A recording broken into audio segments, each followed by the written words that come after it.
What is real? How do you define real? The Matrix is a system, Neo. That system is our enemy. I'm not gonna do what everyone thinks I'm gonna do. Flip out, man. Because being loyal is very important. What's the difference? 2 men enter, 1 man. 2 men enter, 1 man leaves.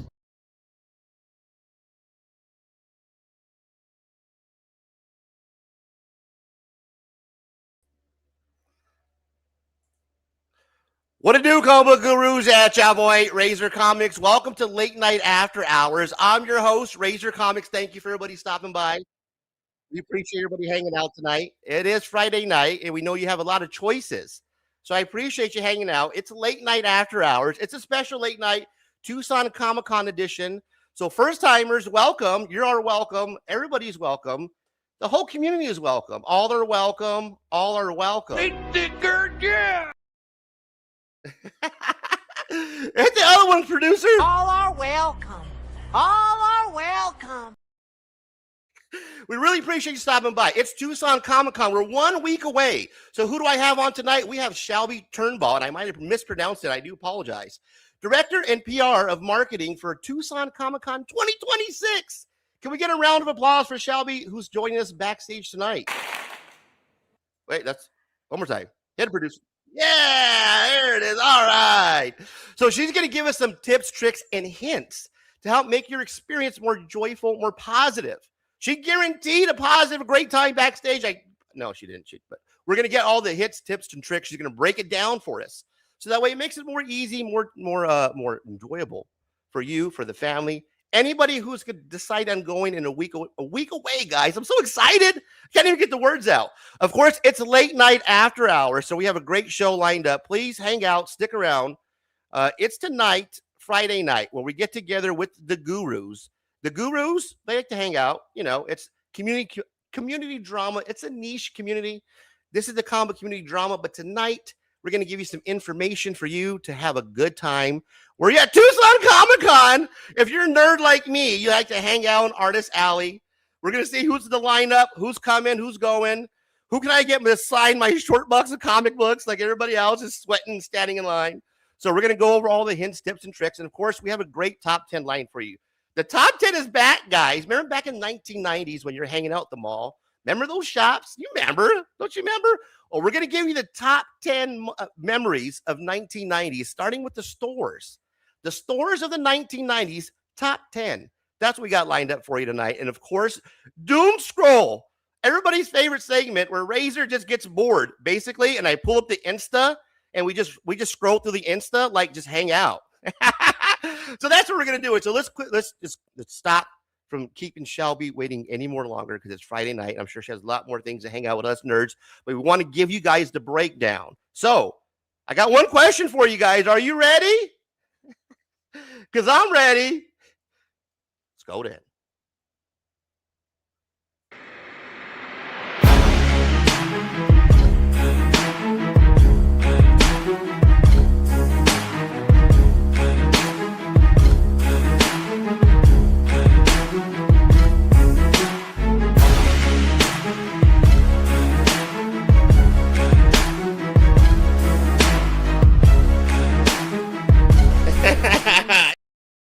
Welcome back, gurus. Let's get right into it. Housekeeping?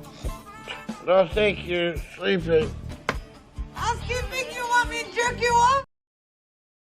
Housekeeping. Shout out to the gurus. 99 cents, $2.99 to become part of the gurus. We appreciate your support. It helps grow the channel. We do give giveaways once we hit that monetization goal every month. This week, it's here, guys. Tucson Comic-Con. Your boy was approved as an influencer, huh? This guy? What? That's right. Influencing you guys to go to Tucson Comic-Con. There is still tickets available. You're going to want to jump on. We're going to show you how to get those tonight. We have a scroll for you, producers. Can we hit the scroll? There you go. There's the link at the bottom for the website for Tucson Comic-Con. Meet your boy, Razor Comics. Say hi, man. Let's go hunt for some dollar books. That's where I'll be at. Ceasefire Sunday is for you guys. for this guy right here who likes to hang out, talk about football and comic books.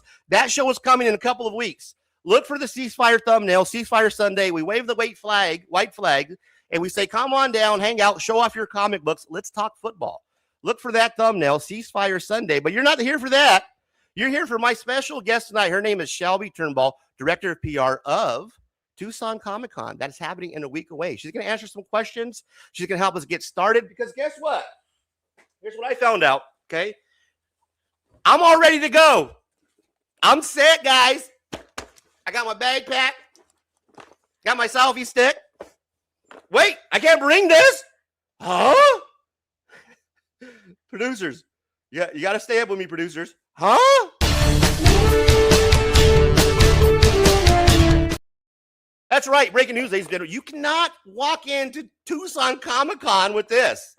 It's something called a clear bag that you have to bring if you want to be a nerd like me and put your comic books in there and haul it around. You can't. This is the no-no. We're going to get into that tips and trick. What's a clear bag, Razor? And how come you don't have a PDF file or something to show us? It's a clear bag. So if I have to show you a picture of a clear bag, it's a clear bag. Tonight, we have Shelbie Turnbeaugh. She's going to come by, help us figure this out. Can I bring my selfie stick, Shelbie? Let's bring her on stage. Ladies and gentlemen, making her appearance here at Razor Comics Late Night After Hours. Without further ado, give her a round of applause. Shelbie, am I pronouncing it right? I'm sorry. Is it Turnbeaugh? Turnbeaugh, like B-O-W, but with many more letters. Turnbeaugh. Thank you. Yeah, nailed it. Thank you for hanging out with us. I bet you, do you enjoy your position at the Tucson Comic-Con? Oh, yeah. Yeah, this is certainly a labor of love. I enjoy Tucson Comic-Con ever since I was an attendee. Started off as a volunteer, so literally did it for free. And then now I do what I do today. It's awesome. Nice. Well, you know what? For people who don't know, never met you before, can you tell us a little bit about yourself, what you do, your position with Tucson Comic-Con? Yeah. So I'm the director of PR and marketing for Tucson Comic-Con.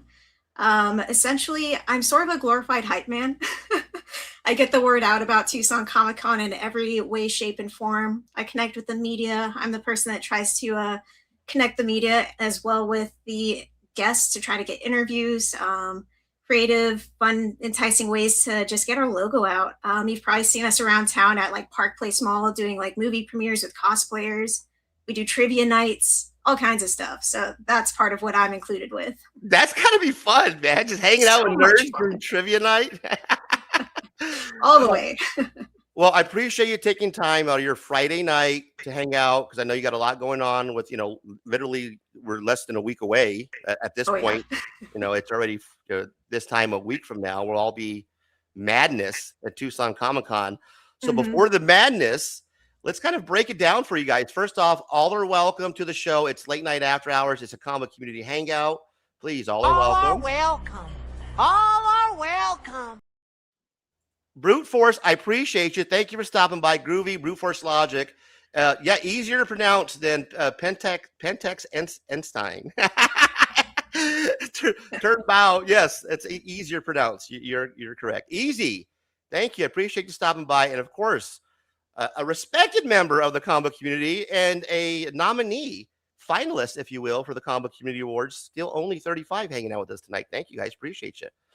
We are here with Shelbie Turnbeaugh. We got a lot of questions for her. If you're a first-timer like myself, I'll be honest, Shelbie, I've lived here my whole life. I'm not going to tell you how many years that's been, but it's been a long time, and I've never been to Tucson Comic-Con. I'll be honest with you. I've never actually, I've been to Tucson maybe a handful of times. I can remember once for sure because there was like an old church, Mission San Javier or something, like a real old 100-year-old. I remember that, but unfortunately, and that's sad because I lived here my whole life. You're missing out on one of the greatest pieces of Tucson. Are you from Tucson or are you a transplant? Originally from Texas, but I've been here for like 20 plus years. So at this point, Tucsonan. Yeah, exactly. Is it weird that I lived here my whole life? I've never been to Tucson Comic-Con? Is that? You know what? I'm not going to judge. I'm just happy you're going this year. That's all I can ask for. I appreciate that. Thank you. All right, so let's do this. Let's get into some questions. I got some questions lined up for you. Of course, let me get my notes here, if you don't mind. I got my reading glasses on, so let's do this. I got the first question lined up, okay? First timers like myself that are going to be going to Tucson Comic-Con. If somebody's never been to Tucson Comic-Con before, what should they expect when they walk through those doors for the first time? Well, first thing you're going to be meet with is a wall-to-wall pop culture celebration. That's the simplest way to put it. Just every nook and cranny of the convention center is there to greet every fandom, to entice you in every way that you would want to celebrate pop culture your way. And it's the most welcoming community as well. It's kind of funny. A lot of folks have explained that Tucson Comic-Con to them is almost like going to a party and meeting up with friends they haven't even met yet. Right. That's Tucson Comic-Con. Yes. That's awesome. And it kind of reminds me of this, the content world that we're in too, the comic community, because you don't meet a lot of people, unfortunately, until you go to these events, and it's like the hangout, the friends that you've always had that you've never met. So awesome. Yeah, great experience. I can't wait. What would you tell somebody who's coming for the first time to the comic convention, first time going to Tucson Comic-Con? What would you tell somebody who's coming to their very first comic convention, the very first time? I would say first thing, bring some good walking shoes. Be comfy. Number one. Other than that, embrace the experience. Go with the flow. Take it at your own pace. Whether that's hitting everything you can, cramming it in, or just going with the flow. Just making sure that you're enjoying the convention for what it is. And we do have a lot of resources. So if you're one of those planners, you can definitely get ahead on that too. Our website has our program guide up, which has like a map of the entire campus. We also have the list of panels up there if you want to see what panels we're going to be having. So you can see like movie screenings, you can see Q&As with our guests, you can see all kinds of like workshops, any of those things. If something appeals to you, go to it, check it out. Tons of guests too. If you go to the Tucson Comic-Con website, which is what I have here, you can actually look at the guests that we're going to have. And of course, we got the very young Will Shatner, of course, who's going to be attending, a fan favorite. And this is perfect. You can actually go and you can flip through the list of of course, the celebrities that are going to be there, the writers, the artists, a full lineup, guys, for Tucson Comic-Con. While you're on that page, I do want to shout out Penn as well. She is actually a local muralist for Tucson, and she's going to be making a live mural at Tucson Comic-Con on the exhibit floor. So throughout the whole weekend, she's going to be working on it. You can see what the status is, see how it's going. Really excited about that one. That's cool. So you can actually see her and doing the mural in person. That's awesome. Mm-hmm. Yeah. Can you share like the theme of the mural, or are we just going to wait to you have to come and find out? I'll say, see this little guy behind me? He might be involved. Oh, nice. Okay, I appreciate it. Thank you for the hint. Mm-hmm. Here's the website, guys. I also have it scrolling down the bottom. It's pinned inside the description as well. Real easy to buy the tickets. If you click on top right, buy tickets, there's going to give you the information there. $78.65 for the full weekend pass. That's still available. $38.75 for your Friday general. Your single day passes, $55.85 Saturday, $38.75. A deal on Sunday. Still of a deal. And this year, I don't know if this is new or not, but I saw something on my Facebook feed, and I probably should be more aware of this, of kids getting in free with a paid admission. How does that work? Yeah, so we've always had a kids free policy to like a certain age. This year we bumped up the age so kids can continue to be free. So new this year is kids 12 and under can attend for free. It is a limit 2 kids per paid adult. We don't want to have you overwhelmed supervising just a herd of children. Bring a buddy. But yeah, it's limit 2 per adult. But yeah, kids 12 and under, they can come in for free. So you can have a nice family outing for Labor Day weekend. Enjoy the convention. It's one less expense. Yeah, that's a good, and I'm glad that you went into the details as far as the kids getting in free. Because you're right. Somebody like me, I'm Mexican, so I have a lot of nieces, nephews. We're out. Hey, guys, let's go. Load up, everybody. Everybody's getting free today. No, just two guys. Two is the limit. Up to 12 years old is the age. And yeah, that's awesome. I mean, that's an amazing way to get kids interested in comic books for one. For our side is always trying to get younger readers, younger people involved in reading comic books. And one way is that you get them in the door for free. Yeah, free is the best price. yeah, right. That's a heck of an idea. So I appreciate that. Thank you for that information. For sure. Another question I have for you. What are you most excited about for this year's convention? Anything that particular that stands out other than the mural that you're most excited about this year? That's kind of a tough one. It's like picking your favorite kid. The guest lineup is awesome, obviously. Between celebrity guests and our comic book guests, like Jim Starlin, that's crazy. Yes, I see that. That's a good guest book. I don't know, like just that list goes on and on. We have over 40 guests. The square footage of the convention, I'm excited about how much we're spreading out and how much people will be able to engage with. We're including the arena into our convention as well. We did that last year. So this year we're bringing it back. And we're also, in addition, taking over the North Exhibit Hall of the Convention Center. So we're just branching out all over. And that North Exhibit Hall is our new, what we're calling Hall of Heroes. It's going to be just stacked with professional cosplayers with like backdrop settings, so cool photo ops. Sometimes they'll have like little things that you can purchase or stuff to give away, but honestly it's just so cool to like walk up to them. It's such an immersive experience. Anybody that's been to Tucson Comic-Con before has seen some of their setups, so now we have essentially a whole exhibit hall for them. Okay, that's important because that's more space now, right? So that means that there's more room to move around. Yeah. We're also expanded throughout downtown for our after hours events, which is new this year. We've always kind of had some partners sprinkled around the area, but this year we really made it official. So for our after hours events, we have like a Club Congress that's partnering with us for a official after party on Saturday. With your wristband, if you purchase a ticket, you also get into that for free. So you can calculate that into your cost of ticket, get into the party for free. I'm interested for the drink and draw. That's got to be fun. That one's one of my favorites. I went last year and got to meet Bill Morrison. He does a lot of the art for The Simpsons and Futurama, and he drew a little coaster for me. You basically pay the $35. You get your coaster. They draw right in front of you. Get to chat. It's a really personal experience, and get to have a couple cocktails. That's sick. 11-1 per customer. Proceeds benefit Hero Initiative. So that looks like fun. Drink and draw. The Hero Initiative is really a cool way to give back to these artists that you love, because it's a fund that is for any artist that's in need, essentially, whether it's a life situation, a medical situation. This is the fund that helps these artists. That's awesome. That's great. I'm glad that we cover that because that's important. Those type of funds, and because it's always never when you're in a need, it's always just highlighting the good times, but I'm great that you guys have that set up. The 1966 Batmobile? Oh, yeah, man. Why not? Yeah, that's going to be really cool. We're supposed to have some cosplayers that'll be coming in and out, just like full Batman experience.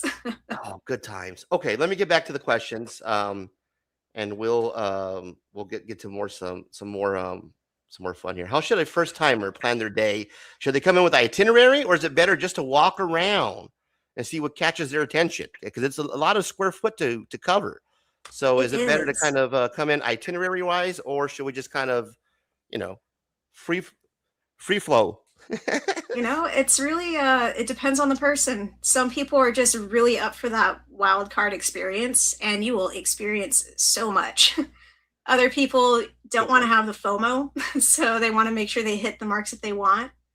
I would suggest looking at our program and seeing if there's any guests that you want to see or any panels you want to see, because then you can decide what days or what time you want to be somewhere.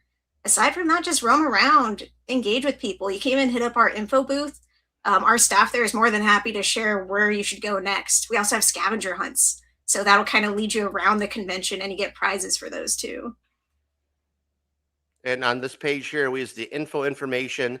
So if you guys have questions like myself, and one of the questions that I did have that I have you here on the panel, and I'll show this here to everybody at home watching on the replay.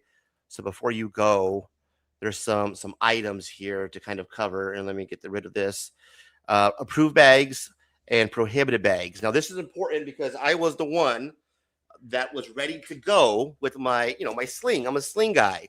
It's perfect for my comic books. I can put my water in here, my wallet, phone, but that's not that's a no-no, right? We can't have that. It's got to be clear. Yeah. So we're at the convention center's policies. They are our venue, so we have to follow their rules and regulations for the event center itself. They do have a clear bag policy. So as you have up on the screen, those will be the types of bags that are allowed inside. If you do have any questions or concerns, feel free to reach out directly to the convention center. Since it is their policy, you can kind of get more of a clear definition on what is or isn't okay.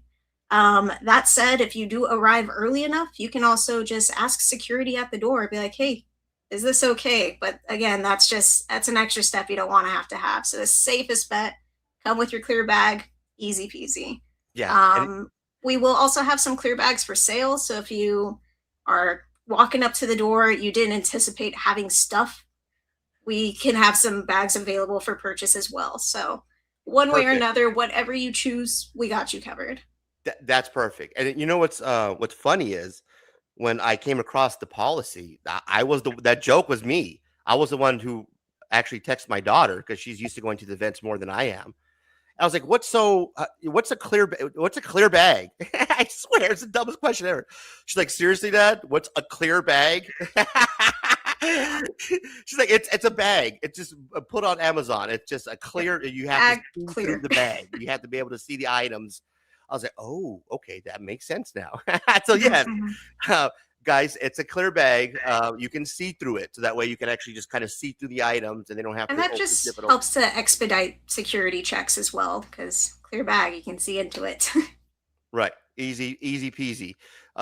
Clear bag. Okay, the next question I had was this here. Can I now? Okay, because I'm an influencer. That my rules may be different, but for the people who are not, are selfie sticks allowable if I want to, do the whole, is this okay? Yes, I believe selfie sticks are currently okay to bring in. Again, you can always keep up to date on our website, on our policies, as well as the convention center's policies, should anything change. But as long as it's not like a 20-foot pole, don't bring in a PVC pipe and say it's my selfie stick. Exactly. Okay, got it. All right. So I think I'm halfway there, guys. All right. So I got to get the clear bag. We know what that is. I got my selfie stick. I have my water. Oh, water. I saw somewhere. Can I bring a water that's, and I know we have the website to go to, but why have you here? Can I bring a bottle of water? Please bring water, for one thing. Okay. However, here's the caveat. You can't bring outside liquids into the convention center per their policy. So it has to be emptied before you walk through that door. But inside, we do have refill centers as well. So if you're sipping your water in line, dump it before you come in, or finish it off. And then inside, you can refill your water bottle. Got it. Perfect. Thank you. Guys, this is Late Night After Hours. I'm your host, Razor Comics. We're here with Shelbie Turnbeaugh, the director of PR marketing of Tucson Comic-Con. If you have any questions in the chat, now is time to drop them. That way we can pick her brain. She's here to make your time more enjoyable, more exciting here at Tucson Comic-Con 2026. And she's definitely helping us out tonight. Thank you for stopping by. A couple more questions for you, and we'll get you on your way because you have a lot coming up. Anything that you would recommend for families bringing children for the first time, other than, of course, you getting free if you're under 12? Yeah, the free admission is definitely the big thing for the families. We do also have basically a quiet room. It's called our Fortress of Solitude. And we also have a quiet inclusion space. Essentially, these two panel rooms are intended for either somebody who needs a little time to decompress, just a quiet place away from everything, or for families who have little ones and the parents need a minute, need a break. In those areas, we'll have like some things that kids can play with or engage with. I know like in some years past, we even had like a story time with a cosplayer, different things. So essentially, this room is intended for families to take a minute. So don't be afraid to use that. Right. Perfect. Comic Vet has a question for you. He wants to know, do you know what's the attendance numbers like annually? Ooh. So we have been growing every year. The last few years, we've definitely been peaking up over 15,000. I think last year we hit 26,000. Nice. We're waiting to see what we do this year. Right. That's good. Those are good numbers. Those are decent numbers, Shelby. Climbing up. Good stuff. Okay. I got a question for you. Here's something fun. Are you more of a comics person, cosplay person, celebrity guest person, or I'm going straight to vendors and spending money person? Which one are you personally when you go to the Comic-Con Tucson? I'm a little bit of everything. I try to cram in as much as all of the above. So comic books, I usually go in with my list of editions that I'm missing. I'll hit those long boxes and see if I can find some hidden gems. Long boxes, hidden gems. Nice. Of course. You never know what you'll find. Even if it's not like mint condition, if it's something I'm missing, I'll go for it.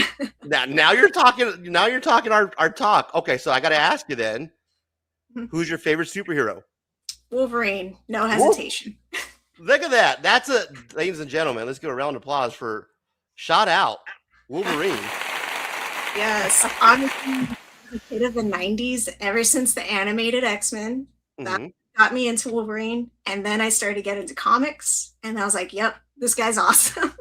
Wolverine, that's amazing. Yes, he is awesome. Are you watching the new X-Men '97? What's your take on him? Because he's kind of, the little scrunchy.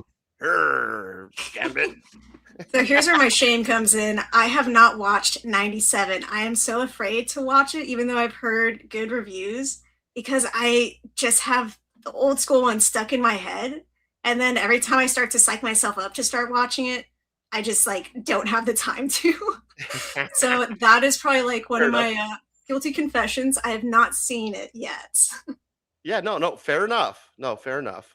Let's see what else we have here. Okay, I got one for you. What's one thing at Tucson Comic-Con that you personally never get tired of seeing? The attendees. It's cheesy. But I love seeing the cosplayers, right? Yeah. I love seeing everybody just coming in to have a good time. The families. I've even seen families that roll in with like Spirit Halloween costumes, and they're just there for the fun and the vibes. That's what I love seeing. It's just people having a good time for the sake of having a good time. The Spirit Halloween costumes are the best, right? Love it. Let's see what else I have here for you, Shelby, and we'll get you going. Okay.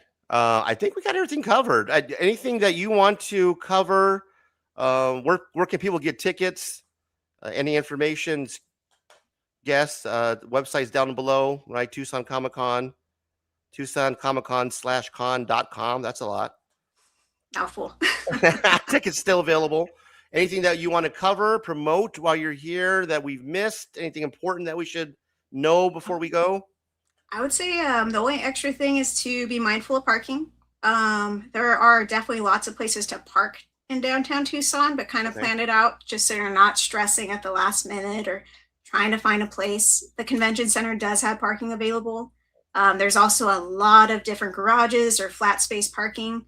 And there's the Suntran trolley that goes around downtown. So Sunlink, you can use that to just traverse from basically anywhere that you park.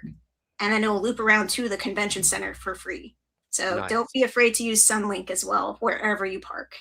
Yeah, I was looking at the Tucson Comic-Con parking because I've never been. What I plan on doing, my plan of attack is I'm not sure which level it is. I want to say C for the parking that's just like ground level, not the garage, but the ground level, the $20 per day parking. That's the route that I want to go, honestly, if I can, because I don't want to do a lot of walking, and I plan on toting a bunch of short boxes of dollar books around. Yeah, So I want to be able to come in and out. And I'm assuming if you have your badge, you're good to go, right? To come in and out. Well, the guy like once me, you got to unload the actually, comics. yeah, once you have your badge or your wristband, you'll be good to exit and re-enter. The first time going in, everybody's gonna have to go through the scan and pick up your wristband line. But once you have that wristband, you are good to leave and use the re-entry entrances, use the main entrances. You can get in from any entrance, essentially. We do also have designated ADA entrances. If you look at our program guide map, you'll be able to see where those are as well. Perfect. And this is Tucson Comic-Con 2026. All the information is at the website. We'll take a look at the website now. These are the attendee facts. So if you have any questions, of course, you have the info at the top, events and community, things to do. You can plan your visit, hotels, places to stay, locations and hours, the event map. Of course, food trucks are always fun. So I would recommend looking at that. Of course, the celebrity guests, the creator guests. I can't wait to see who's down Artist Alley. I'm excited. You guys should be excited. It's comic books, man. It's a comic convention. It's Tucson. I think it's, for me, it's the last one of the year. There's nothing else coming up. This is it. Once this is it, guys. So go out there, have fun, take the kids. That said, it's definitely a good time to do some shopping for gifts. Christmas. Get ahead on that. Get your nice nerdy gifts. There's a lot of cool handcrafted stuff out there. And of course, comic books, figurines, everything in between. So food for thought's what I do. There you go. Get your Christmas shopping in. We'll see you guys out there hunting for comic books. I'll be out there hunting for my comic books. Shelbie's a Wolverine fan, so shout out Wolverine to the Wolverine hunters. And we'll hope to see you guys all there, Tucson Comic-Con 2026. Shelbie, I appreciate you stopping by. Enjoy your night. Have fun. I know you got a busy week ahead of you. Thank you so much. Anything else? Yeah, thank you for having me on. And yeah, I can't wait to see everybody at the con. Thank you again. Shelbie Turnbeaugh, Director and PR Marketing, Tucson Comic-Con. Ladies and gentlemen, round of applause. Better than I did. I fumbled the questions. I know that. Thanks, Shelbie. I appreciate you. Have a great weekend. See you next week. You as well. Take care. Bye-bye. There it is. How do we do, guys? Round of applause. Thank you. Director PR, big time, right? Hanging out, stopping by, answering questions. So that was cool, man. So we know what to do. Plan ahead. You can take water. You can't take you can take a clear bag. You can't be like me and bring your old-fashioned sling pack, right? You got to be ready to go, man. So make sure you're packed. You're ready to go. Here's what I recommend doing, right? Make sure you have your clear bag ready to go. I heard that the best parking is, if you can, to get it on the ground level, like right in front of the convention center. So that way you don't have to worry about going in and out of the garage. You can just come out of the convention, drop off your short box, your comic books, your toys, your figurines, go back inside and go do your hunting. So go online now. It's down there in the bottom. Go ahead and reserve your tickets, reserve your parking now. So that way you're able to, get in and out and have a good time at Tucson Comic-Con. I'm excited for the cosplayers. That's what I'm excited about. Guys, welcome to the show. It's Late Night After Hours. I'm the host, Razor Comics. All are welcome. I appreciate you. Thanks, man. Corbin loves comics. Root Force. Thanks, Shelbie. Right? We appreciate her hanging out. Round of applause again for Shelbie. I'll admit, guys, I was a little nervous. I admit, I was a little nervous there. I had tons of questions. I didn't answer all of them. I told her it'd be about 10, 15 minutes. I took up 30. So it's Friday night, and I'm sure she has a lot going on. So we covered the basics, right? How much, we know where to get the tickets. We know what you can and can't bring. Kids under 12, up to 2. You can't bring the whole family. Can't bring the whole familia. You only can pick 2 of your favorite kids. That's it. If you're from a big family like me, there's only you got a family of 6. Well, then you pick the 2 favorites. And of course, I'd be one of them. I'd be one of the kids going. So, do that, and you're going to have a great time. It's Late Night After Hours. I'm the host, Razor Comics, guys. Comic community, all are welcome. All are welcome. All are welcome. Welcome to the show. Welcome to the party, guys. We're hanging out, having a good time talking Tucson Comic-Con. Now that's over with.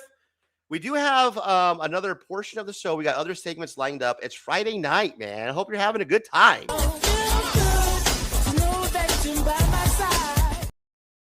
It feels good.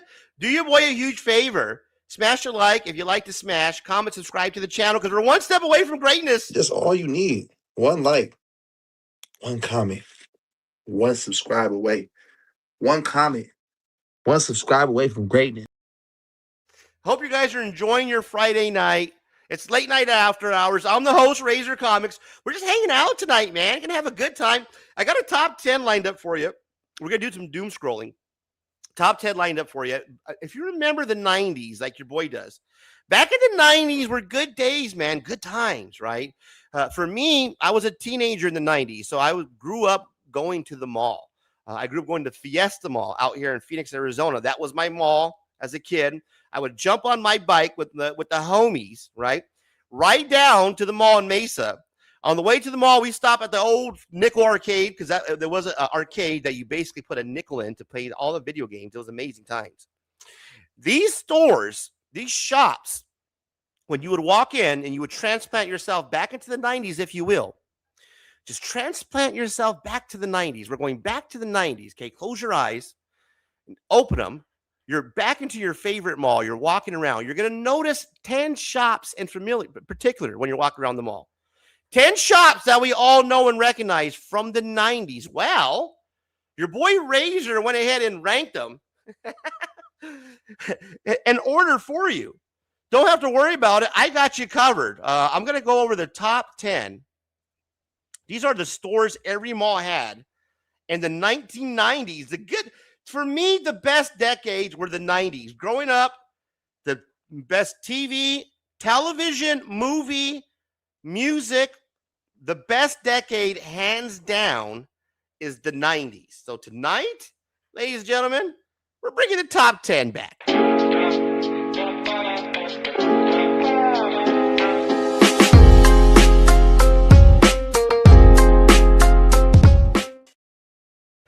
Tonight's Late Night After Hours top 10 stores every mall had in the 1990s. We're taking it back, way back. Get your tickets to Tucson Comic-Con. Brute Logic Force, my guy, $20 super chat. I appreciate you, man. Funny money for Tucson Comic-Con. I really do. Thank you, sir. We appreciate the super chat money. Of course, here's what we do for the super chat money. We'd like to drop the super chat reels. Play the clips. I'm rich, bitch! Hey. Thank you for being a friend. This is the most baller shit ever!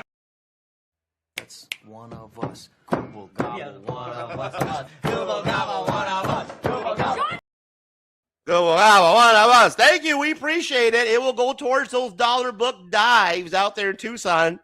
Please follow your boy next weekend. We'll be doing live streams. I'll be hopefully getting my interview request in with Lou Ferrigno. We could not break the news yet. So we're waiting to hear if I'll be interviewing Lou Ferrigno. But for now, it is the late night top 10 stories every attempt. Let's do this again. Reboot. Tonight's late night top 10 stores every mall had in the 1990s. Let's do it. Ladies and gentlemen, give me a drum roll. Coming in at number 10, Walden Books. Yeah, Walden Books. The literary hub of the wall before online ordering and before e-readers revolutionized reading, Walden Books was a staple destination for book lovers and casual browsers alike. Operated over 1,000 locations at its peak across American malls, famous for bestseller displays, magazine racks, and endless paperbacks. Offered low-cost paperbacks, making literature accessible to everyone. Peak era over 1,000 mall locations. There was literally over 1,000 Walden Books back in the 90s, guys. You remember walking to the mall and going through Walden Books and buying comic books? And Walden, yes, I remember that. Buying comic books out of a bookstore in the 90s.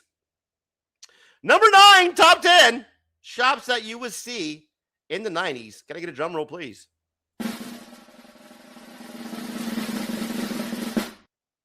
Suncoast Motion Picture Co.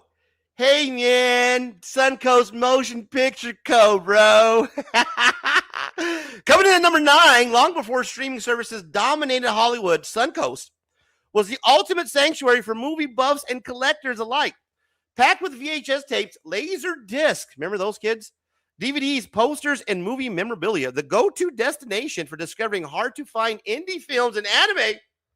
Shoppers often spend hours browsing aisles for specialty physical releases.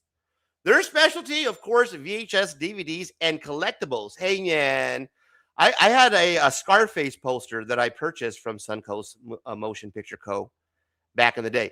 Number 8, without no drum roll, is the Limited. Polish everyday fashion was the Limited.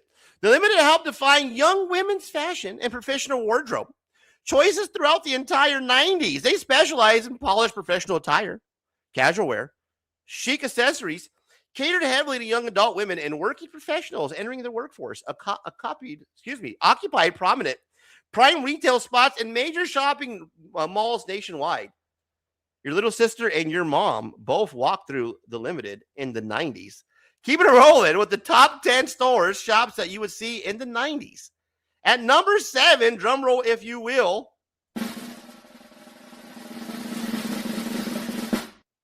Claire's.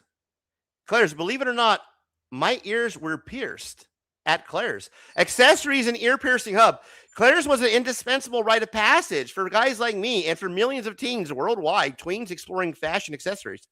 Endless display of affordable jewelry, scrunchies, hair clips, famous across generations as the go-to destination for ear piercings. I shit you not, hand to God, got mine pierced here. A vibrant, colorful stone environment where it was impossible to leave empty-handed. Milestone first ever ear piercing, bro. And this is true to this day. Yes, my ears were pierced at Claire's back in the 90s. My mom took me to the Christown Mall out here in Phoenix, Arizona. Got both ears pierced at Claire's. Coming in at number 6, ladies and gentlemen, we have Spencer's Gifts. Spencer's Gifts making the list. Number 6, the quirky novelty haven. Few stores capture the playful and eccentric side of 1990s mall culture, quite like Spencer's Gift. Packed with novelty gag gifts, black light posters, lava lamps, and quirky collectibles, a fun stop for teenage groups looking for laughs, unique bedroom decor. Created a glowing neon lit atmosphere that drew in curious passerbys. The iconic decor and their lava lamps and neon decor were off the chain, bro. This was Spencer's Gifts where you used to get fart pills. I used to buy fart pills at Spencer's Gifts, believe it or not. Yes. Coming in, number 3. Number 6, rather. God damn it, it's number 5 at the top 10 list tonight. Sam Goody. Music and album release headquarters, guys. The Goody. If Goody got it. If you don't got it, then Goody got it. Before digital downloads and streaming, music lovers flocking to Sam Goody was a weekly mall ritual. You damn right it was. One of the first CDs I ever bought was at Sam Goody, and that was the Gin and Juice of Snoop Dogg's classic album, Gin and Juice. Peak size reached roughly 800 mall stores, generating $2 million in sales. The center for acquiring new CD releases, cassette tapes, and brand new merch, bro. A vital social hub for music discovery and hanging out on Tuesday release days. Do you guys remember Tuesday release days? Oh, man. The Warehouse, I think, had Monday night release, midnight release days. So that was good days, man. Going to the Warehouse at midnight to get the new Too Short CD or Sam Goody on a Tuesday. Good times. Coming in. Number 4, Foot Locker. Let's keep it going. Sneakers and athletic fashion. Foot Locker. You all know Foot Locker. You got your Air Jordans. I got my Dope Mans. I had 4 pairs of Dope Mans. Nike Cortezes. The suede ones, the white ones, a pair of brown ones, and a pair of blue ones. Nike Cortezes was the fashion for me back in the 90s, and I picked those up at Foot Locker. Instantly recognizable sales associates, uniforms inspired by referee shirts, represented the rise of sneaker culture and street style in the 90s youth fashion, guys. Signature look, black and white referee shirts. Look at that guy. That guy's styling, man. Look at that hair. Beautiful hair, by the way. Love it. Number 3, Gadzooks, guys. Remember Gadzooks? I remember the skaters used to love the store. Gadzooks catered directly to 90s teenagers with a bold mix of apparel, shoes, and pop culture accessories. Embrace trends ranging from grunge style to skate culture and alternative rock aesthetics. Famous for featuring real car bodies like Volkswagen Bugs integrated into stores. I remember that. They would have like cars inside the store. I think one of the ones had like a VW van or some shit. A high-energy retail atmosphere that reflected ever-changing teen trends, aesthetic skate, and grunge apparel. Gadzooks, man. And Gadzooks indeed coming in at number 3. Number 2, KB Toys, the high-energy toy destination. KB Toys, a toy store inside of a mall. Extraordinary, right? KB Toys brought giant toy store energy into compact shopping mall footprints, driving annual sales past $1 billion in 96. Packed floor-to-ceiling shelves with action figures, board games, video games, you name it. They're famous for battery-powered walking toy display right at the store entrance. Remember that? Remember the battery-powered walking dogs and all that little cool shit they had right when you would walk up to the store entrance? I do. Unforgettable bargain bins filled with discounted treasures near the doorway. Remember that white bin, right? And you just dug through it. Shit was all discounted. You're pulling out a Transformer, right? Bumblebee, a little bit of saliva on it. No problem. Wipe that off. Good to go. $5 discount. Score. Throw that to your mom. Hey, moms, hook me up. She's like, no, put it back. All right. Number 1 in the hood, G. Hot Topic, guys. Alternative culture icon, Hot Topic, emerged as the ultimate number 1 store in the 90s youth counterculture and alternative music fans. Distinctive black walls, band t-shirts, gothic accessories, and punk apparel. The epicenter for fans of alt-rock, heavy metal, emo, pop culture. One of the few 1990 mall staples that successfully evolved and remains actively today. It's Hot Topic. Legacy still active today. It's one of the iconic stores still in today's atmosphere. You walk into the mall, Hot Topic is still a fun store to go to. And of course, the kids get the teas there, bro. It's sick swag, bro. Hot Topic, bruh. Get you some. That's tonight's late night top 10 stores, shops that you would see back in the 90s.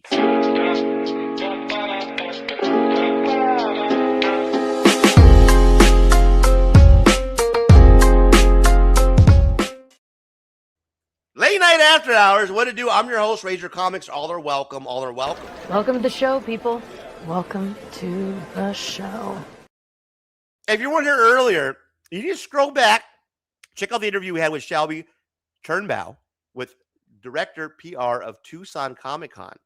Bigwig stopping by, breaking down some hints, tips, and tricks to make your time more enjoyable, your visit more fun at Tucson Comic-Con. Of course, tickets are still available, guys. All you have to do is go up to the website, click on Tucson Comic-Con, right? And then buy tickets, boom, okay? The buy tickets is going to pull up. You're going to go there. You're going to buy your tickets, bro. $78 for the weekend. And guess what? Your kids get in free. 12 and under, free. It's going to be an amazing time. Will Shat is going to be there. Our guys is going to be there, man. There's lots of things to do. You got the photo ops that's going to be happening, right? You get to hang out with this guy, take a picture.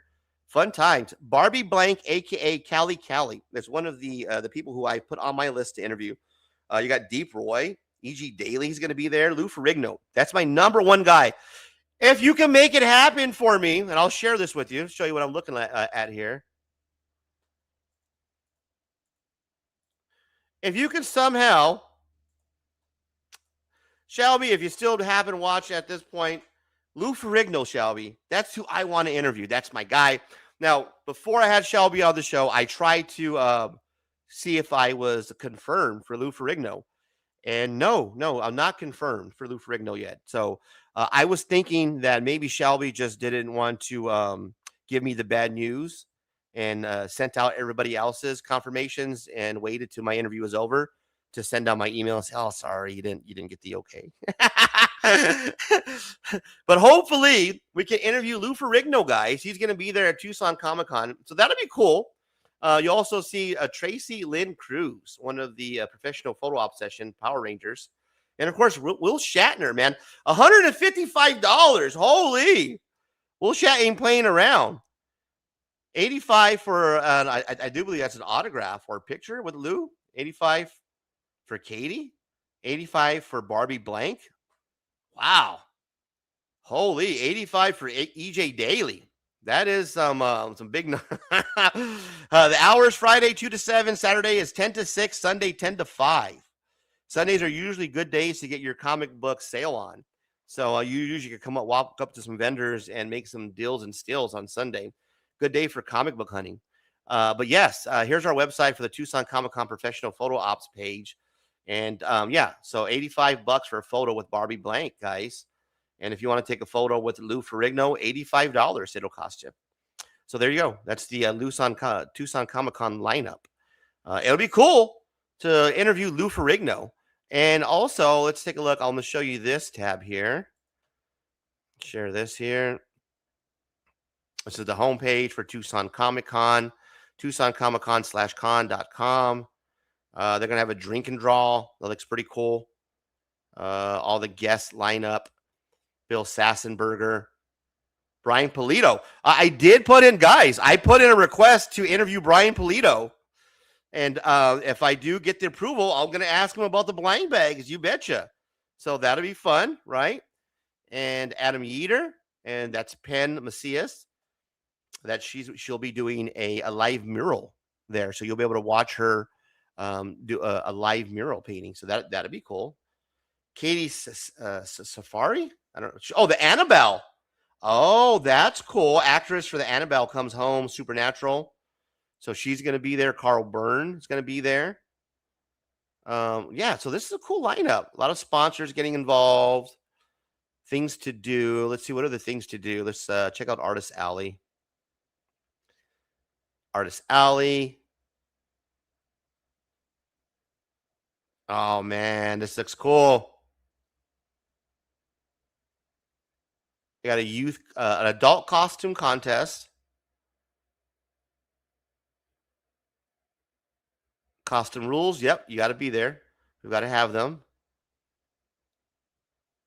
They have even different groups. Oh, here's some of the adult costume contest photos from last year. That's cool. Some of these costumes. Oh, wow. A lot of work, man. Check out this guy. The Thing. Look at The Thing. That's a dope The Thing. You're a dope The Thing. The Thing. What else we got here? I'm assuming she's some type of a wrestling diva. Let's see what else we can recognize here. Oh, there we go. We got the Boba Fett here. Little Mandalorian action. A girl with a sword. Cool. I'm sure she's some type of character. Okay. All right. That looks cool. What else do we got to do? There's an art zone. Art. All classes are free for attendees at the art zone. First come, first serve. All classes have 20 spots. Classes end 15 minutes early for cleanup. Arts and craft at the art zone. Sunday, September 5th, art zone. No face paint class.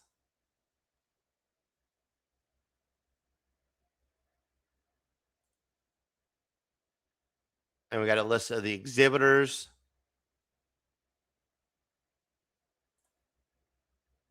Tucson Comic-Con, guys, 2026. It's going to be fun times. I hope to see you guys there. I'm more of a dollar book guy. I'll be honest with you guys. I've switched up my collecting, so I'll be basically at the dollar bin. So if you see a guy with a clear bag on and a bandana, that's going to be me, Razor Comics. I'll be in the dollar bins hanging out, walking around. We're going to shoot a walkthrough video, so look for that. Hopefully do a couple of interviews, maybe do a live stream there, maybe take the late night show there to the Tucson Comic-Con, or at least somewhere around there where we can set up and shoot the show that we're doing here now. So that'd be fun, man. I can't wait to hang out. It's going to be my second con this year. I went to Fan Fusion, so I can't wait to go to Tucson Comic-Con and compare it. Because I'll be honest with you, I didn't really enjoy Fan Fusion too much. It was a lot. There wasn't too many comic book vendors. It was more for cosplay, anime, celebrities. It wasn't really, I would say, comic book geek friendly because it wasn't really laid out where all the comic book vendors were in one area. It was really hot. It took 45 minutes just to get my badge, and then another 45 minutes just to get in through the walking checkpoints. I really didn't enjoy myself at Fan Fusion, to be honest with you. I had a good time, but it wasn't as enjoyable as I thought it was going to be. So I am looking forward to go to Tucson Comic-Con, because I did talk to a couple people. We had Absolute Geek, my guy Matt, on last week, and I asked him about Tucson Comic-Con because he went. He told me that it's cool, but the only thing is that it was small. So at that time that he went, he said that it was just, it didn't have access to the full convention, where this time it looks like they've opened up more spots or another section at the convention. So it's going to be bigger, basically, more square footage to do things, to walk around. I think she said that they've opened it up some portions of the convention last year as well. So expect a little bit more roomy Tucson Comic-Con. That's what I'm hoping for. Of course, they want the attendees, right? They want a lot of people to come in and out. Guys like me want to be able to maneuver and have pick-ins from all the comic books. But really come out, support Tucson Comic-Con, especially if you can bring the kids, man. If you can take 2 of your favorite kids to get in for free, why not? It's a weekend hanging out. I'm going to take the drive. It's only an hour and a half from Phoenix. So, hour and a half to go to Tucson to go hunt for some comic books, hang out with some cosplayers, meet some friends for the first time that you've probably hanged out but never met before. It's going to be fun times, man. Hang out, Tucson Comic-Con. I can't wait. If you guys been before, I would like to know your experience with Tucson Comic-Con. If you're watching on the replay, please let me know. Comment down below. Favorite part of Tucson Comic-Con? Is it Artist Alley? Is it the hunting for comic books? I've heard that they have tons of comic book vendors there. So I can't wait to see what kind of steals and deals that I can sneak my paws into. More importantly, I'm going to look for some Garbage Pail Kid card, guys. I have now shifted because and we have Baby Doll in the house. Baby Doll, if you're here, please let me know. Shout out Baby Doll because I have something for you. I've shifted my collection. Yes, I've shifted my collecting habits, I should say. I was feeling a lot of New Comic Book Day short boxes, right? Because I love reading comics. And I didn't really have like a grail or a character like Shelbie. Her main character is Wolverine. Of course, I love Batman, Spider-Man, but I'm always, jealous and envious of people who have their own character. Like my daughter, her character is Sonic, and they collect only Sonic. That's their character. Shelbie likes Wolverine, so she collects Wolverine. I love everything, unfortunately. My main guy is Batman, right? But I can't afford Batman grills, guys. It's not in the cards right now for your boy Razor Comics. Can't afford Batman grills. So I love the dollar bins, right? My grail hunting has already been pretty much secured. I'm a Love and Rockets guy. So my grail was to own a Love and Rockets #1 and have both brothers sign it. Well, I have one of them, Jaime Hernandez, my favorite out of the 2, right? Hopefully we'll get Gilberto Hernandez to sign at one point, the #1. But that's my collecting grail. I'm a Love and Rockets reader. It's not my grail to go out and own like a Spider-Man #1 or Amazing Fantasy 15. That's not my character as far as I'm in love with them to the point where I have to own that. I'm envious of you who have that. Love and Rockets was it for me. So once I have attained my grail, it's all pretty much just icing on the cake now for me as a collector, right? There's no more stress for me because I've already accomplished what I wanted to do. I've met the creator, the writer of my favorite comic book series. He signed the #1 issue of my favorite comic book run of all time, Love and Rockets. What else is there more to do? So I'm very envious of you guys you're still hunting for those grails. So what I've done is I've kind of switched my focus to my Garbage Pail Kids. Yes, Garbage Pail Kids, guys. So I'm trying to fill the original first series. And of course, I have to have my centerpiece of my grail. And for me, that character is Atom Bomb. So I have to obtain some way, somehow, an Atom Bomb. Doesn't have to be graded. Just has to be a decent condition Atom Bomb. That's my character. That's my guy. Of course, any character with Raymond, Flamin' Raymond, Ray Gunn, any of those characters with the name Ray in it, of course, is my second favorite as far as collectible. But I am going to now switch my focus into filling that first 44 or 42 cards, I do believe, of the original Series 1 of Garbage Pail Kids. More attainable for me. I can afford Atom Bomb, right? A number 8 Garbage Pail Kid. I can afford a Nasty Nick, an Evil Eddie. I can't afford Spider-Man number 1, guys.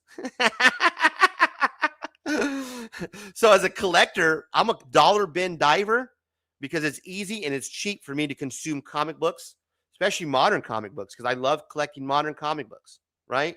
So $1 a comic book, $2 a comic book, that's my wheelhouse now. That's where I'm going to be living.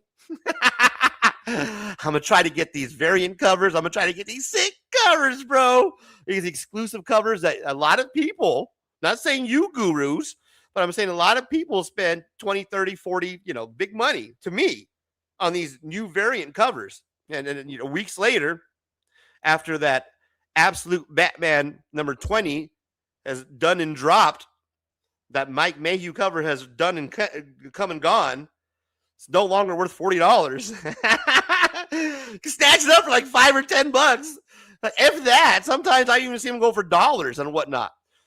That's what I love. That's the hunt for me. Is to be able to get these exclusive covers, these sick foils, bro, that have these retail price of $9.99 and get them for $1. That, to me, that's the ultimate hunt, because I'm not going to be able to have the eye. I'm not trained enough yet to know these keys without pulling up Key Collector, right? I'm not like a lot of you gurus, and I'm envious of you who are able to roll up with all your God-giving comic book knowledge, stroll up to a long box or a short box on the hunt, right? While you're sweating, dehydrated, and crammed with other middle-aged, overweight men surrounded, you're able to dig through these long boxes, short boxes, and recognize keys and grails and pick them out. That's amazing to me. I got to give you guys a round of applause for that, for the gurus who are able to do that, because I can't do it. And I'll be honest with you guys, I'm jealous of you because I'm I can't do it. I'm hating on y'all. I want to get my knowledge up, man. I'm still the guy who pulls up the Key Collector. But because ignorance is bliss for me when it comes to comic book collecting, I'm all about the sick covers, man. I'm figuring out the artists as I go along. I do know this. I can tell you this for certain. I have a favorite artist for modern comic books. She's always been there. I've neglected her because I've always caught up in these new comic book day sick covers. But I've just recently rediscovered my love for Peach Momoko, ladies and gentlemen. Give Peach Momoko a round of applause. Have you guys been following Peach Momoko on the Insta? You should. And shortly, I'm going to pull up Doom Scroll. It's Doom Scroll, everybody's favorite segment of the show, where Razor pulls up his reels on Insta, and we see what's going on in the land of Instagram. Well, one of them is Peach Momoko. Peach Momoko has been killing it, man. She did this with Captain America. That's absolutely, I've never seen Captain America done so good before. I don't know anybody. There's a couple of characters that is just, it's just hard to make look good, right? Captain America is one of them for me. I've never come across the comic. I'm never in the comic book shop, right? Just hunting for comic books, casually strolling the wall. And you guys ever do this? Because I've never have. And be like, oh, damn, that's a sick Captain America cover. I've never said that. Now, I'm sure there's a lot of you who have and could probably name some artists. But I've honestly never have I ever, part of the show, never have I ever cruise the new comic book day wall or just the wall in general and be like, oh, that Captain America cover is fire and I have to own it. I'm not hating on Cap. What I'm saying is I just haven't seen a dope Cap cover ever in my life. Not until I seen Peach Momoko drop this Captain America cover that she's working on. And it's so dope. I'll pull the reel up here in a moment. We'll go through the Doom Scroll here, if you will. We'll take a break. We'll listen to Liquid the unofficial official Houseman. But I don't know what the size sheet is. You guys know, comic book gurus. What's the size of the paper that the comic book artists work on? You know, that big paper with the lines that go across the, you know, the top, the borders of that sheet. She was working on doing a Captain America. And if you guys follow Peach Moko, you guys know what I'm talking about. And on one side, it was her, you know, her watercolors. Beautiful, man. Red, white, and blue. But then she flips it over. And then you see the black and white ink on the other side. And it is insane, bro. It's just like she's just on another, like, a level, superhero level, bro. Just her skills when it comes to that type of, you know, that paint artwork. It's amazing. The watercolors that she used, and that she showed the, you know, the actual finished portion of it, the color portion, which was dope, right? And then flips it over, and it's just like, boom, mic drop. It's beautiful, man. We're going to pull it up for you guys. It's called Doom Scroll, guys. If you guys been watching the show the last couple weeks, I've introduced this. It's been a fan favorite. Got some feedback, positive feedback. Doom Scroll. Trapped of Endless Reels. This is what I do when I'm up in the middle of the night. Usually at the end of this show, because I'm still pumped up off of caffeine from doing late night show, is I'll pull up my Doom Scroll, my Insta, and I'll sit here and I'll scroll through the Insta, and it's good times, guys. If you guys look at my Insta reel, I got some really good stuff on there. We're going to pull that up here. Katie Frizzle and the place to bizzle. I appreciate you stopping by. It's late night after hours. All are welcome. All are welcome. I need to take a sip here. Yeah. No, that's not the wrong clip. All are welcome. All are welcome.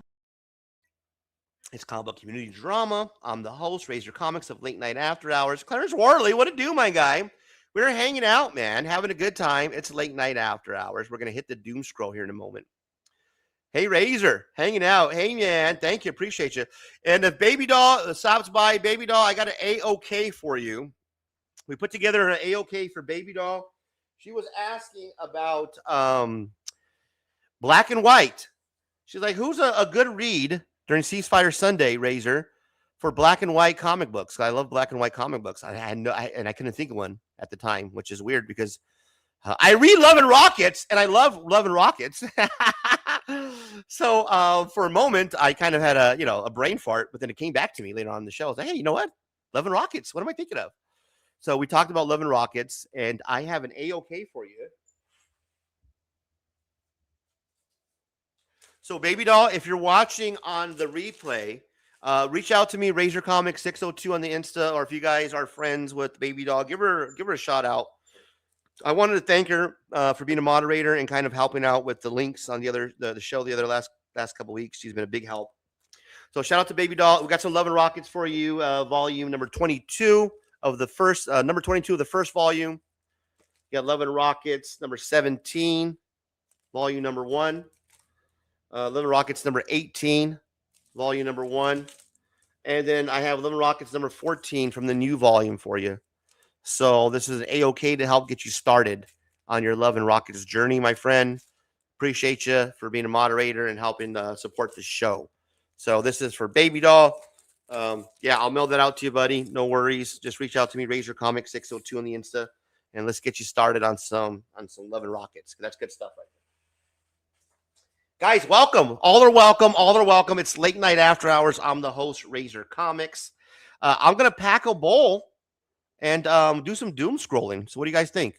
Let's pack a bowl. Let's relax for a moment. Let's decompress. We had Shelbie Turnbeaugh from Tucson Comic-Con. Please see me there next week. Get you some tickets. But let's go ahead and take a break. We're going to take, let's do this. Let's take a 5-minute break. I'm going to play some music for you guys.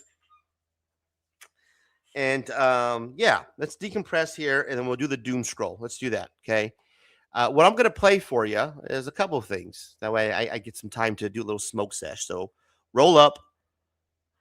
Let's do this again. Roll up, pour up, bags and boards up. Man, I got to smoke. Let me clear my head, guys. Let's decompress here for a moment. And we'll continue with the show. Yes, I need a break. I need to get my head clear. So let's take a little break here. Let's do this. Okay. If you guys are fans of the show, please smash a like, comment, subscribe to the channel. More razor rants, rips, and hauls. Just all you need. One like, one comment, one subscribe away. One comment, one subscribe away from greatness. Put some music on here for you guys. And I'm also going to pull up my video. So we got a little hip hop with a little bit of anger music. This is Liquid. It's not Like What You Do or Lick What You Do, but this is Liquid, River of Souls. And this should be Liquid Anger, I do believe. We want Liquid Anger.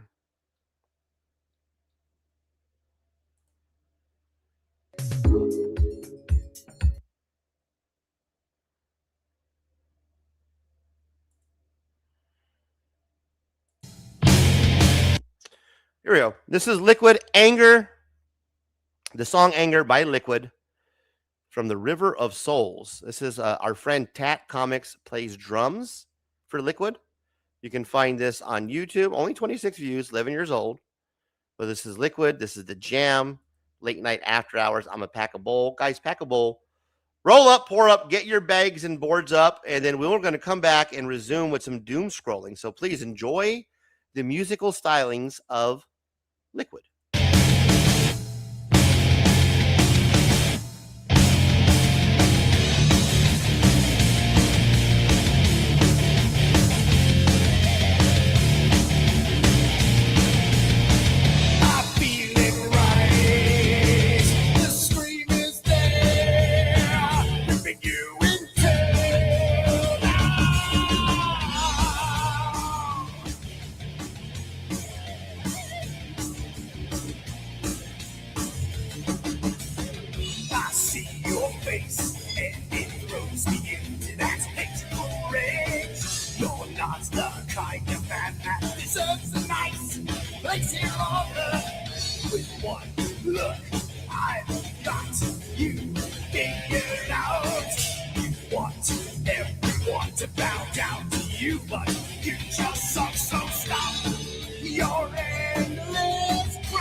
Watch baseball all season long. Catch the action live with game day features.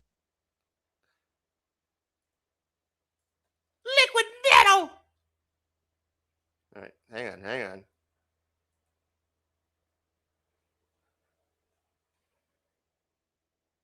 Producers, cue up the other one. Let's do the hip hop.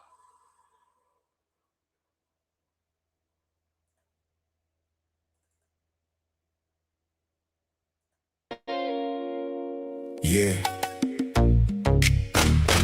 It's Razor's Comics. Simone Nessa. Live from the PHX. Cutting through the drama with the truth. No flex.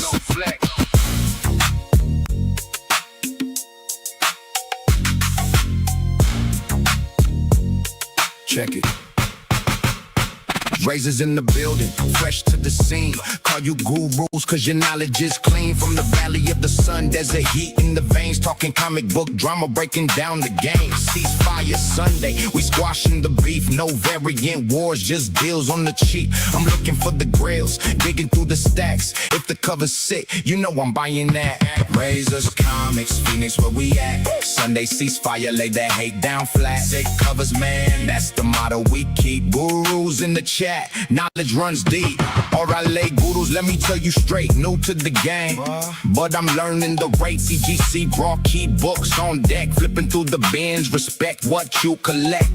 Drama in the shops, drama on the feed. Razor slice it up, that's what the people need. From amazing Spidey to the bad out of hell. If it's heat on the cover, you know I'll buy and sell. Yeah, Sunday, we call a ceasefire. No hating, no baiting, just deals and fire. This is Razor's Comics, and I'm just a messenger.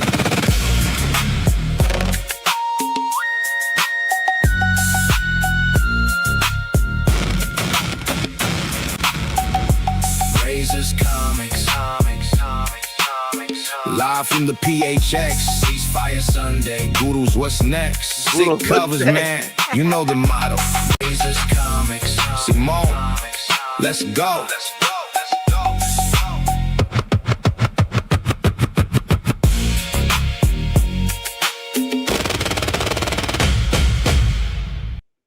There it is. Welcome, Late Night After Hours. I'm the host, Razor Comics. What it do, comic book gurus? All are welcome. All are welcome.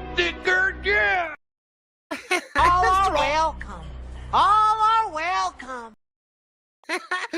Well, we're playing they took our jobs because we have been doing pretty good lately. It's a celebration, ladies and gentlemen. That's the reason why we're hitting that one. Yeah.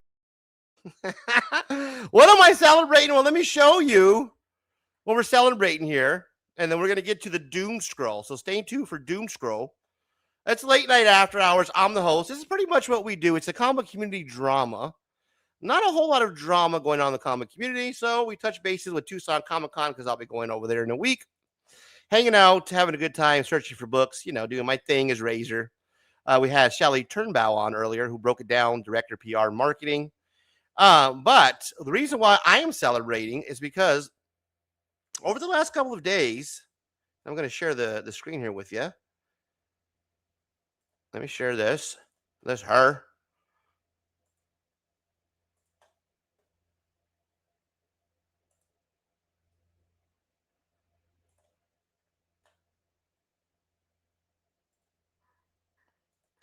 Over the last couple of days, we've been doing quite well when it came to the videos. So I want to thank everybody who's been watching the Razor Rants over the last couple of days. Round of applause for everybody who's been watching the videos. Yeah. Doing quite well, man. The I Was Wrong did pretty good, 425 views. If you have not seen the video, I would recommend go watching that. The Razor Rant before that, those people, Wokeness Killed the Comic Community Awards, close to 700 views. So over 1,100 views the last couple of days, man. I appreciate you guys, everybody who's been showing up, watching the videos, dropping comments, showing love. Your boy's back, and we're doing pretty good with the rant. So thank you so much for watching and, doing your part as a guru. It really means a lot to me. I've been enjoying doing the rants. Of course, anytime I have a chance to talk about the Comic Community Awards and the craziness over there, of course, I'm going to take that opportunity because nobody breaks that news like we do here at Razor Comics. So thank you, everybody who's been watching and supporting. I appreciate that. How's everybody doing tonight? Late Night After Hours. I'm the host, Razor Comics. Appreciate you for stopping by. All are welcome, guys. Welcome to the party. Welcome to the party, pal. Dolly Parton passed away. Good Lord. We had Peter Cullen die. The TikToker, Mama A. Who else? Who else are we going to lose this week? It's been a rough week, guys. So please enjoy your Friday. I hope you're hanging out. Hope you're enjoying your weekend, because it's if you're in Phoenix right now, good Lord, is it hot? 115 degrees. It was 117 the other day. Broke a record. I think it was 115 today. What's the weather right now? Alexa, what's the weather? It's 102 degrees and partly cloudy right now. There's an extreme heat warning until Saturday evening, with temperatures reaching 114 degrees, plus an air quality alert through Friday. Stay hydrated and limit outdoor activities. It's great. It's great. Thank you for that feedback. You got it. Cool out there. I knew you. Heading in for the night, or still got some things to do? No, I'm just still doing my late night stream. Nice. What's the stream about tonight? I'll stay on standby in case you need a quick fact check or something while you're live. Tucson Comic-Con 2026.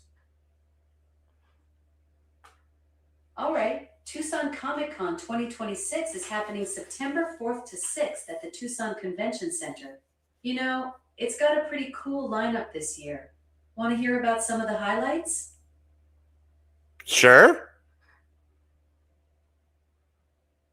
The Marvel panel dropped a surprise. Ryan Reynolds showed up as Gene Pool and riffed with Paul Rudd. Then the Avengers Doomsday trailer hit the big screen. William Shatner joined the lineup, and a 1966 Batmobile made a special appearance. Yes! Play contests, Artist Alley chaos, and free streetcar rides round out the weekend. That sounds dope. Right. It's a wild mix. You think you'll actually make it out there in September, or are you just digging the highlights for the stream? I've actually been invited as an influencer. Oh, that's huge. You'll get to see the whole thing from the inside. Do you have to do any specific panels or just cover the event? I will be covering the event and interviewing celebrities. That's a total power move. You'll get some great content with those interviews. Well, thank you, Alexa.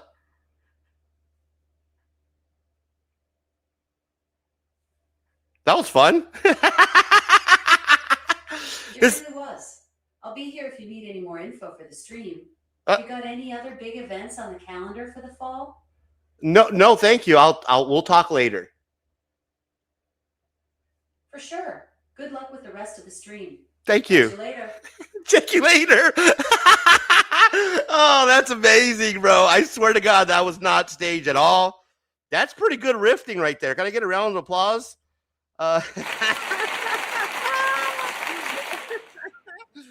Pretty spooky, guys. I mean, that's the world that we live in right now. That's AI. That's me having a conversation by myself. So that's kind of how my that's if you're wondering, looking into the life of Razor, that's exactly what happens when I'm walking around the apartment. Oh man. You're like, his Nene, talk to her more often, I guess. She is, dude, right? She's pretty cool though, man. Yeah, she gave us some good info, right?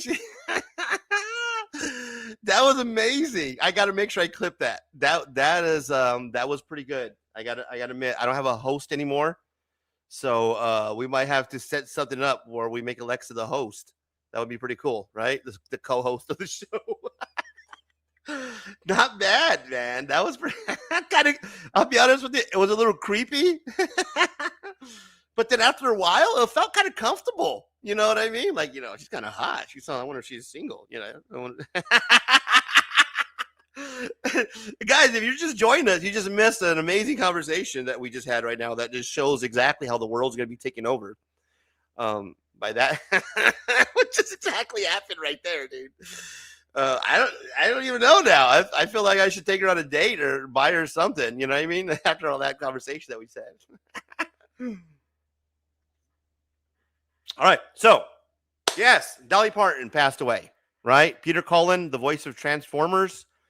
That guy, I never knew who he was. I'll be honest with you. I know he was the voice of Transformers and Eeyore. So I'll be honest with you. I'm not going to act like I watched fucking Winnie the Pooh. Let's not. I did watch Transformers. Did do that. Okay. But I'm not going to sit here and be like, I watched Winnie the Pooh. That guy. No, I'm more upset that Dolly Parton's passed away. That's a big one. Literally, 2 of them. Hey, hey. So, let's do this. Let me show you Doom Scroll. The trap of endless reels when Razor's up late, just like you are, midnight, 12:30 on the East Coast, hanging out. You pull up your Insta, and you see things that are kind of out there. You laugh. It's the new entertainment now. Is the reels on Insta. They're short. People are making a living off them. And you pull up your Insta, and it's a good time. So tonight, ladies and gentlemen, we are going to get into some doom scrolling. When the Insta looks like this, you must be doom scrolling.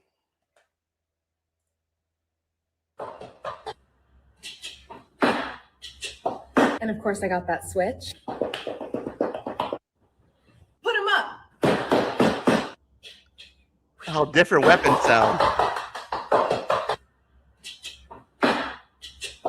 And of course, I got that switch. That's kind of hot. That's kind of hot. Other guys are like, what is she doing? I don't get it. And of course, I got that Can't explain switch. it to you. Mexican, stop your evil ways. Don't you know how many people you're affecting, evil Mexican? Don't you remember what your grandma told you, evil Mexican? No trates mal a la gente. Remember that, evil Mexican. Maybe try being more Catholic, evil Mexican. Maybe put down the beers, evil Mexican, and start thinking about your effect on the world, evil Mexican. Send this to an evil Mexican. Evil Mexican, stop your evil ways. Don't you know how many people you're affecting, evil?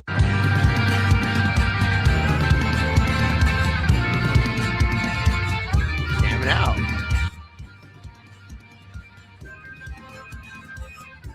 Goth girl on the drums. That's hot.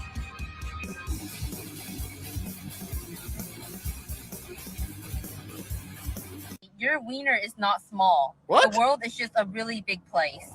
Send this to a friend who needs to hear this. Your wiener is not small. The world is just a really big place. Send this to a friend who needs to hear this. Let's send that. We got to send that to a friend. I know exactly the guy to send this to. This is a friend who needs to hear this. Your wiener is. We got to send it to my buddy Steve. Steven Spot. He knows who he is. He's my real. Everybody has a real friend, right? When I mean a real friend, I don't mean like a real friend. I mean a real friend, somebody who you always send reels to. Now, me and Steve have developed a friendship. Steve, if you're in the chat, please say hi. We've developed a friendship where we send reels to each other. Not small. The world is just a really big place. It doesn't matter. Send this to a friend who needs to hear this. Your wiener is not small. It doesn't matter what time of day. That's the rules of having a real friend. Is your real brother. It doesn't matter if it's in the middle of the night like it is now. If it's early in the morning. It doesn't matter if it's on a holiday. If you're attending a funeral. Hey, he's one of the real friends. What up, Matt? Appreciate you. Thank you for stopping by, my guy. One of the finalists, guys, for the Comic Book Community Awards.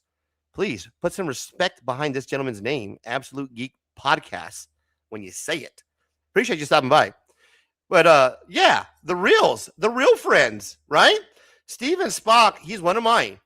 I will send constant reels to him. It doesn't matter. I will go months, if not days, if not months, not talking or speaking to Steve at all. And then in the middle of the night, like tonight, I would just bombard him with gay reels, mostly gay ones. And he'll do the same to me. Doesn't matter. It's an unspoken rule of real friends that once you develop that bond, that you've now accepted those terms of getting a reel. It doesn't matter what time of day. And Steve, this one's for you. small. The world is just a really big place. Send this to a friend who needs to hear this. Your wiener is not small. The world is just a really big place. Thank you. I needed to hear that over and over.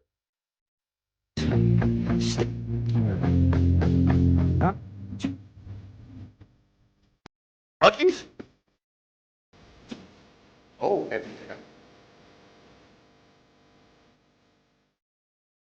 nice. I wonder if there's the one in Mesa. There's the one in Mesa that's huge, but it's expensive. I'll be honest with you. It looks like it. Yeah, that's the one.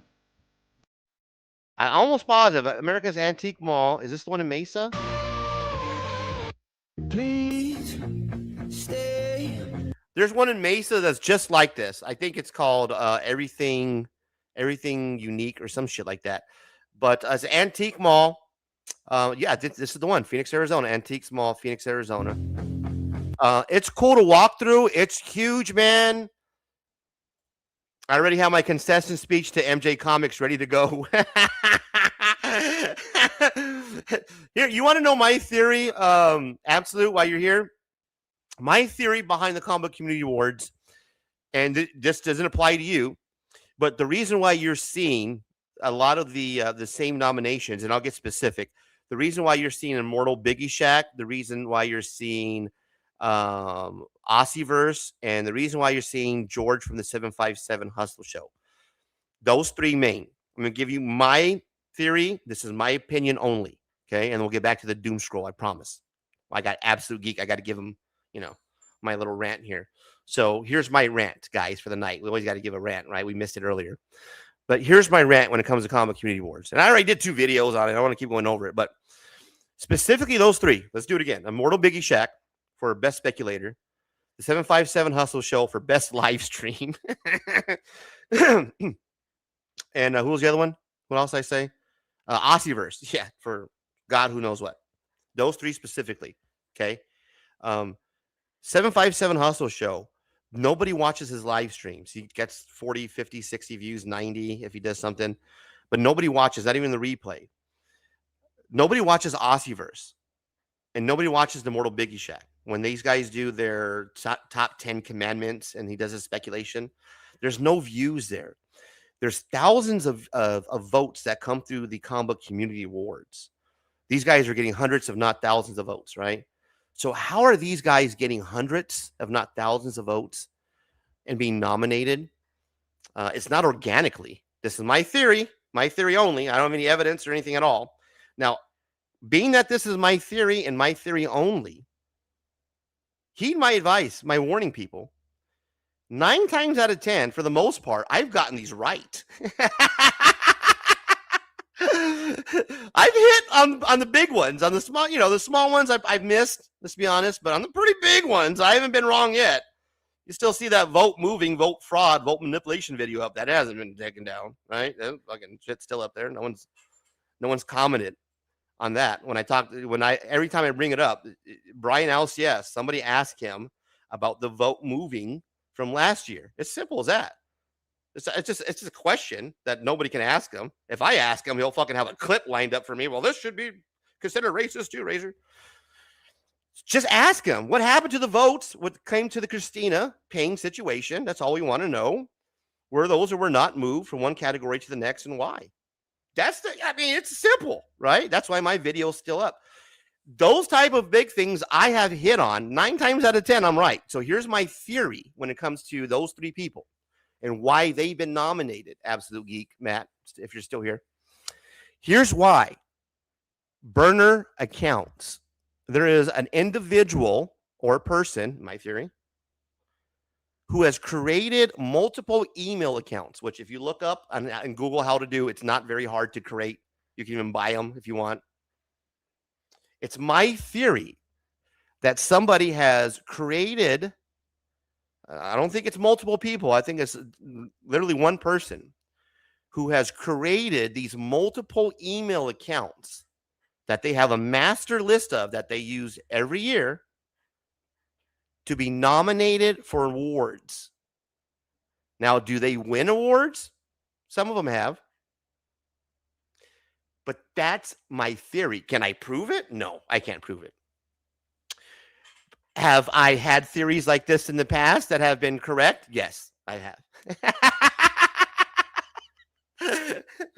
So I'm not saying that that's what's happening, but when I look at this from somebody who's in this content game, and I know exactly the numbers that these people are getting, how in the world are they being nominated? Is beyond me for the most part, and unless you really look at it and say, well, how are they getting hundreds of votes? And it's the same categories, the same people that are getting nominated this year, but this year there's a caveat. George from the 757 Hustle Show was nominated. He was even surprised. Angel was even surprised. They're like, we got nominated. Remember that old bit? We got nominated too? They did. You know why? My theory is that somebody used fake email accounts to troll me when it came to, hey, this is my opinion only, right? I'm thinking that somebody created fake email accounts. They got themselves or helped get somebody nominated, their friends in the comic community award circle. I'm going to vote for them with my hundreds of email accounts. And I'm going to make sure that that person gets nominated. I'm going to do that for this person who I like, and I'm going to do that for that person who I like. These persons get nominated every year. They don't usually win. Sometimes they do. Because when it comes down to the finalists, those are the real votes that come in, right? Because now you got the big channels, the people who actually have followers that watch those live streams and those videos, who are actually coming out to support the content creators, not that fake guy who has maybe some issues when it comes to, being accepted. Not saying that that's happening. It's just in my theory, I'm thinking that somebody is generating these fake email accounts. They're getting either themselves or their friends nominated in the process with those fake master accounts. And this year, they're using it to troll me by getting George from the 757 Hustle Show nominated, my old co-host. That's my theory, my conspiracy theory, and it's mine. That's what makes me Razor Rants. I appreciate you guys stopping by. It's late night after hours. I'm the host, Razor Comics. Kingdom of Nerds, Brucifer, my man, appreciate you for the first time stopping by. I appreciate that. Making his first time appearance in the chat. Brucifer from Kingdom of Nerds, please give him a follow, a shout out. And I do believe you're nominated yourself. Are you not? I might be mistaken. If not, you should be. Nerdy Geeks and himself are doing a great job over there. Welcome to the show, my guy. All are welcome. All are welcome. Welcome to the fucking show. It's the home of comic community, the drama, the yada. We do it here. We got the shout outs in the chat. Sup, Bruce? We're hanging out, having a good time. The people pay to make fake accounts and vote for them. It's my theory. Chad Wynn, how come we love comics or economics and comics don't get nominated? It's a great question, man. These are all valid questions. Evidently, you could ask Brian LCS. He says that a lot. I hear him keep saying, which is weird, that you could ask me these questions. But nobody seems to do. Brian, here's some questions for you. We're asking them. We're not going to email you or come knock on your door or hand deliver them to you. You're doing an award show about content creators, motherfucker. Watch some content. Nerdy Geeks, as a Mexican, shout out Nerdy Geeks, my guy. I have a lot of cousins. I appreciate you. Welcome to Late Night, man. This is the spot for the shenanigans. All are welcome. Welcome to the party, my friend. Welcome to the show, people. Welcome to the show. I'm really at disadvantage because your favorite YouTuber with 10K subs is going to push his cult to vote for MJ. Yes. I'm sure they're in full swing over there when it comes to politicking and sway. Appreciate you guys stopping by. Brucifer, yes, I'm nominated. He said, put some respect behind it, Razor, when you speak of thy name. For live stream and best speculation. There you go. So vote for Kingdom of Nerds when it comes to live stream and best speculation. I'm not sure who else. I think, are you up against Matt? Fuck, man. I got to maybe reevaluate who we're supporting here, guys. Let's hold off first. Let's figure out who's going. Let's figure out gurus who we're going to put our support behind first. But yeah, definitely Kingdom of Nerds and Absolute Geeks podcast.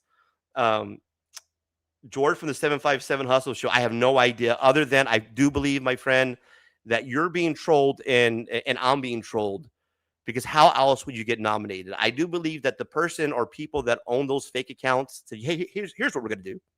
You know what would be funny? You know what would be a good one? Ha ha. What if, now hear me out on this one, we use the same fake email, no one will notice too, and vote for George's channel. Will that really get raised? Hey man, this is my conspiracy theory, because I have no idea, no clue how he got not. There's no way. I'm gonna pull up the channel. I'm gonna pull up that channel. I'm just proving a point. Like, my guy, I think that there's some shenanigans going on. I just, quite frankly, think that you're a part of, that unfortunately you're a bystander in the shenanigans, my guy. And I think that you're like, oh my God, people are voting for me. They're not. How are people voting for you? When no one's watching your channel. This guy's voted for best live stream. We're not talking about videos. We're talking about live stream content. Okay. And I'm going to hold all the, the personal attacks and jokes. We're not going to do that. Let's just look at the numbers. Now, last live did pretty well. 381 views. Of course, he's talking about Peter Cullen. Guy just passed away. The body's, still cold.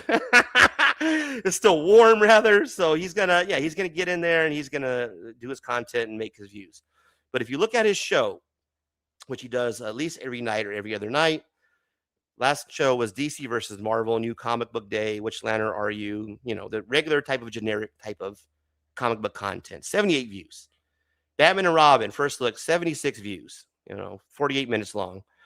This show right here, where they're celebrating their success, right? Should be a good time, big party. 95 views about a week ago. 53 views talking about lanterns. 30 views for a studio breakdown. 41, 50, 36. And you guys see what I'm saying. I don't understand how somebody that's getting 49 views for San Diego Comic-Con. San Diego Comic-Con. Bro, this is San Diego Comic-Con. You're pulling 49 views, but you're being nominated. Come on, man. If you're not seeing that somebody's trolling you, I am. And I think they're trolling me. And that's just my opinion. I don't believe that you're nominated and honest. I believe there's somebody out there with a lot of burner fake troll accounts. And I think they're using it, man. That's their arsenal. They're using it to basically get their people nominated. And also to say, hey, you know what, Razor, go fuck yourself, man. We're going to get your ex co-host nominated. Hey, it sounds crazy. It sounds outlandish, but so does moving votes to get a moderator nominated like Christine Payne. So, you know what I mean? That sounds kind of crazy too, right? But we've seen it happen. At least I've seen it happen, allegedly. And I've reported on it, and there hasn't been, I've questioned it. No one's really, he's kind of skimmed over it.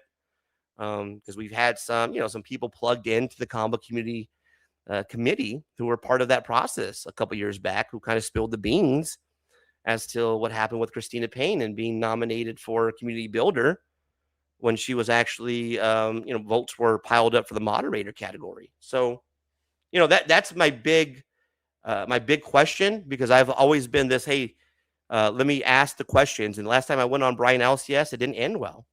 He pretty much attacked me, said I was not credible at all, didn't know what the hell I was talking about, cut me off in midstream, had some clips lined up of voice recordings, and just, the normal go on the attack when somebody has legit questions in how you run your combo community awards.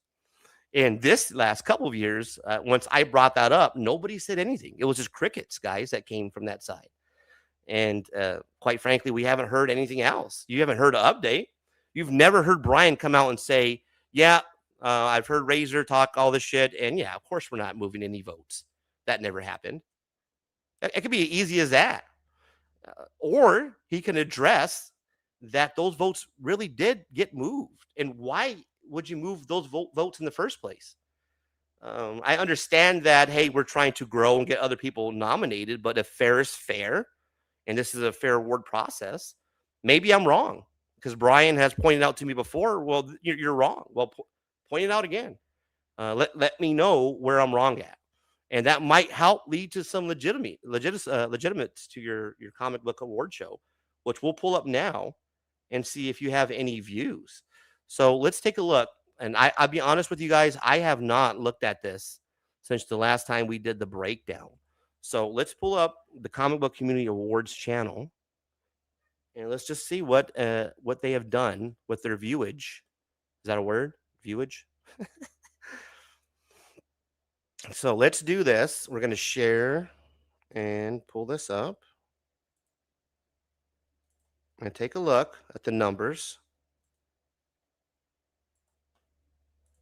I'm sure before even looking at it that the numbers did quite well because it's the finalist. Excuse me, it's the the nomination. What do they call it? Where they do the viewing. So let's take a look here. It is called the Who Made the Cut? The 2026 Comic Book Community Finalists. So this is about a week old now, and that's usually about the shelf life for a live stream.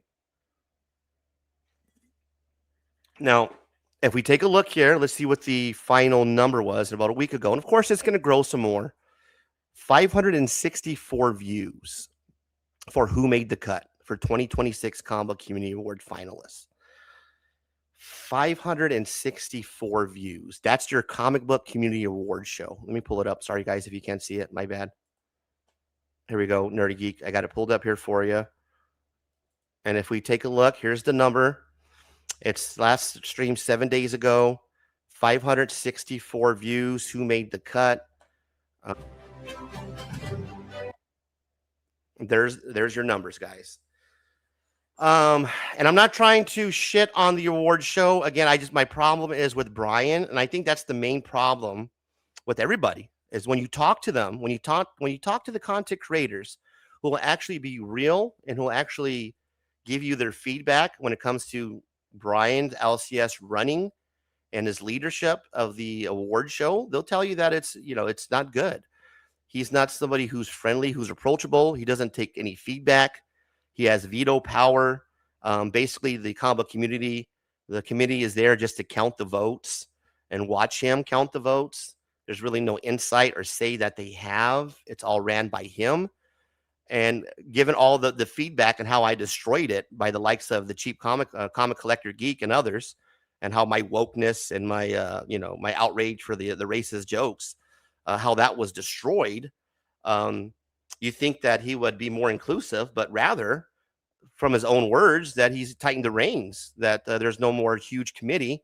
It's basically him and a couple of people now, and he's leading the award process. So when you look at what it's done 565 views in 1 week. That's not good. My over and under was 1,000, and we're at 564. So last year's did 1.2 for the awards winner. And that's really not good numbers, guys. Now, if we look in comparison, let's go to your boys' channel just to give you some reference. Your boy Razor Late Night After Hours, which is a staple in the comic book community. Please smash the like, comment, subscribe to the channel, because we're one step away from greatness, y'all. That's all you need. One like, one comment, one subscribe away. One comment, one subscribe away from greatness. We are one step away. So please, if you're here and you're in the chat, smash the like, comment, subscribe to the channel. It'll help your boy out. It's the staple. All are welcome of the late night comic book community drama. And if we look at your boys' views, 276 last week. I did 276. My award comic book community finalist show did half the views of the actual finalist show. So instead of the award show this year, just stop by here. We'll do a watch party. We'll have a lot more fun than you will at the Comic Book Community Award show. I promise you. Ceasefire Sunday, which was just a pop-up event, 110, 259 on the week before show, 220, 352, 281, 197, 394, 423, 1.6K, Dennis Barger interview. So you see where I'm kind of going here, right? If I could get 1.6K off a Dennis Barger interview, 423 off Drama and Chill, you know what I'm saying? Damn sure the Comic Book Community Awards show should do better numbers than 564 in a week. That's all I'm saying. And we wasn't even nominated for best live stream. I appreciate you guys stopping by here. Nerdy Geeks 2. I'm pretty sure these nominations are paid for by Kingdom of Nerds. Boy Butter sponsors account. LOL. The Boy Butter sponsor. I think that's on their show. I remember Nerdy Geeks popping up that Boy Butter, or somebody popped that up. But yeah, that's hilarious, man. Hey, Brucifer, are you guys paying for your awards over there? Boy Butter is sponsored by many YouTubers. Fable, what it do, my guy? One Collection's in the house. Fable, what it do? Appreciate you, my guy. Thank you for stopping by. Sponsored or covered. Let's see who else we got here in the chat. Depends on how you ask. Who you ask.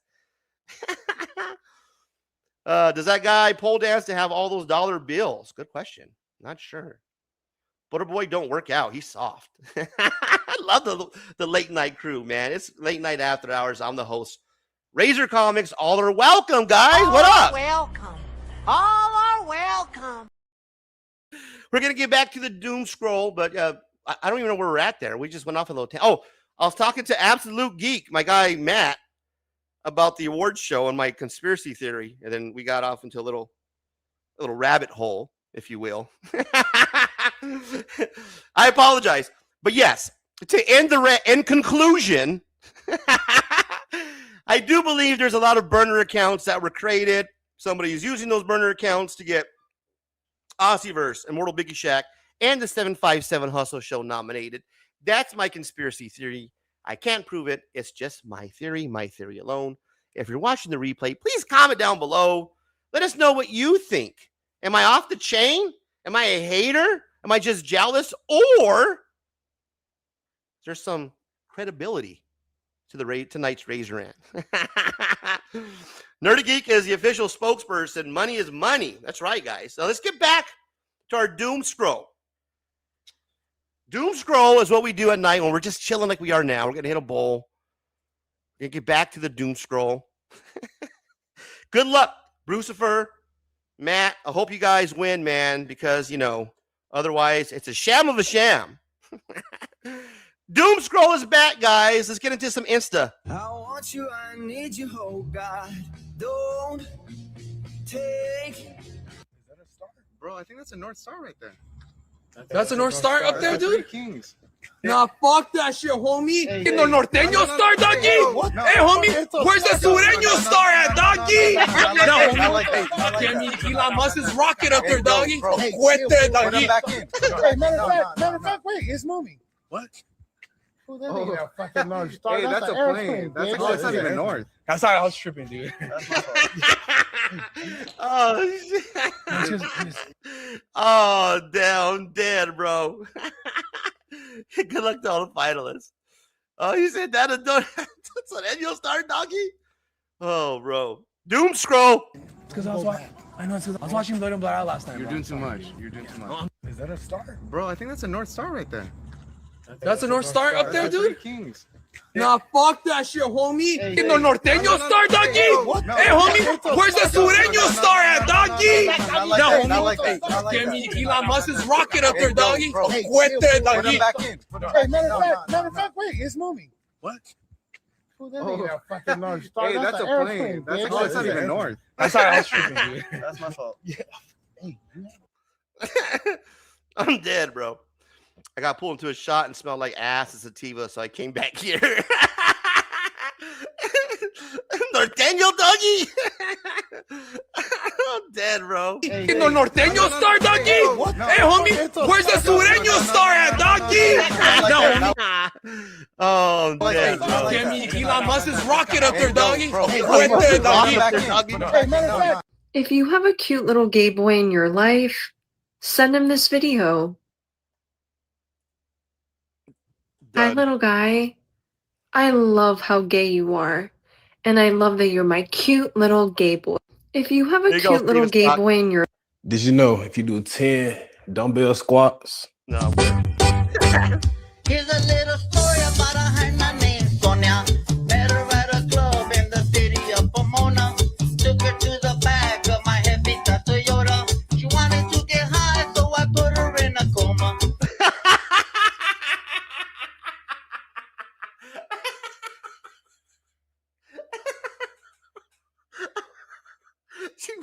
She wanted to get high, so I put her in a coma. I rolled up a leña when I put it in her boca. On the radio, our loco was playing rolas. Our loco was playing rolas. She started getting faded, so she pulled out a bolsita. Now I'm on the dance floor and I'm dancing with gordita. Sonia pulled her skirt up and she's showing her nalguitas. Then she came up to me and she threw me a putazo. She threw me a putazo.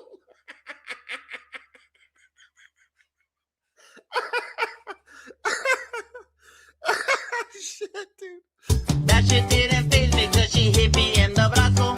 Sonia started tripping, so I gave her an abrazo.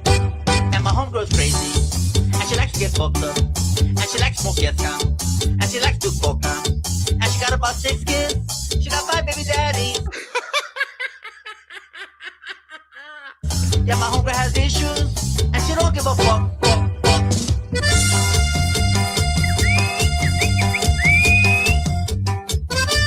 Only Hannah I know that has. Yeah, boy. 2 EDDs and 3 EBTs. You.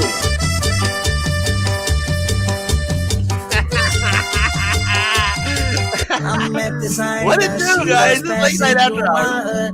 Saw she had the biggest culo, and I knew I really should, cause it looked good. The sickest fool up in the hood.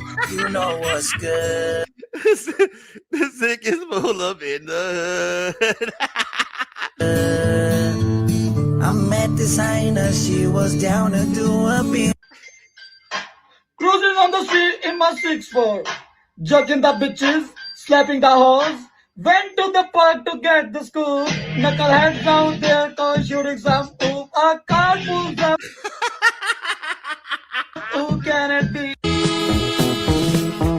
Ya está cerrada con 3 candados. Shit, dude.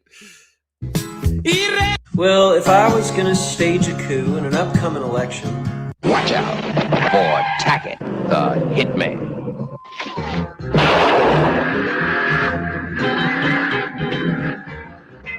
Oh, it's a retro 80s. His brother was dead, like the real. and Tackett wanted answers. Fast. Now tell me who killed him. He took on the Black Jungle single-handed, and no one could stop him. Nigga. The heavy dudes were running scared.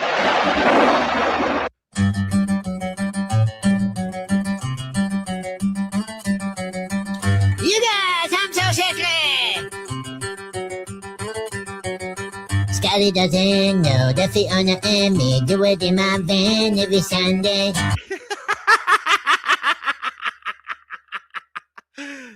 No, Scotty doesn't know well. I hate you, cow. Scotty doesn't know. So don't tell cow. Fiona says she's out shopping. I'm not shopping. That's pretty good, man. That's pretty good. He looks like the third white chick. Oh no! Oh no! You want to talk about mother?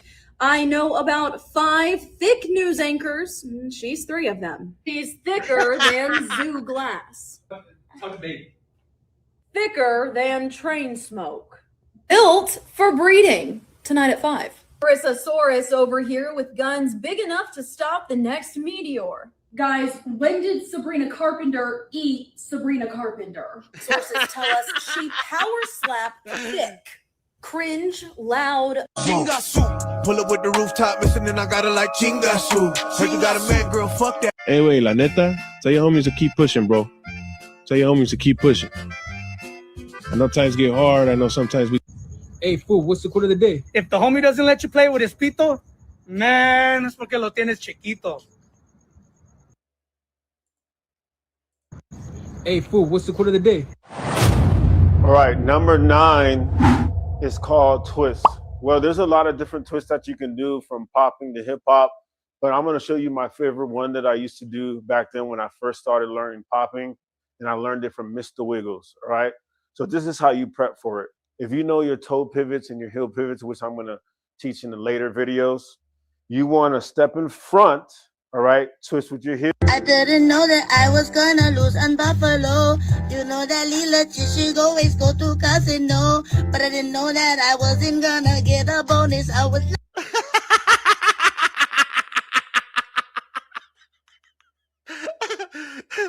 She lost on Buffalo. Well, hey, I lost on the Browns-Patriot game, so don't feel bad.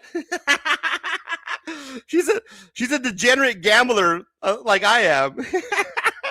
Betting on preseason football. Goddamn Browns-Patriot game killed me. Goddamn it.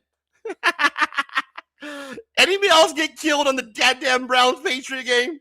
Lying to myself.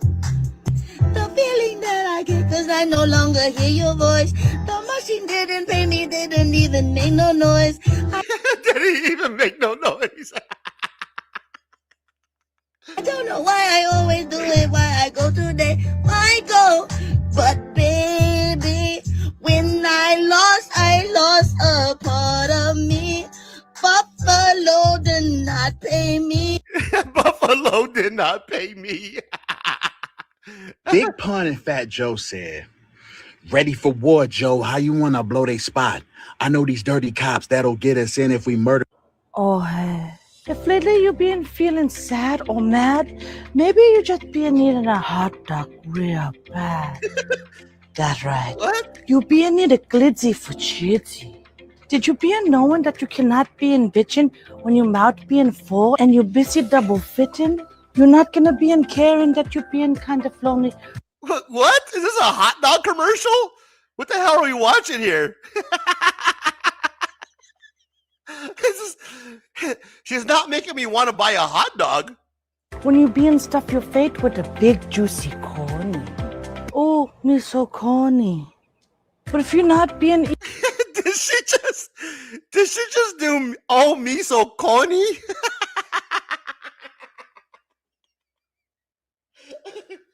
Holy shit, bro.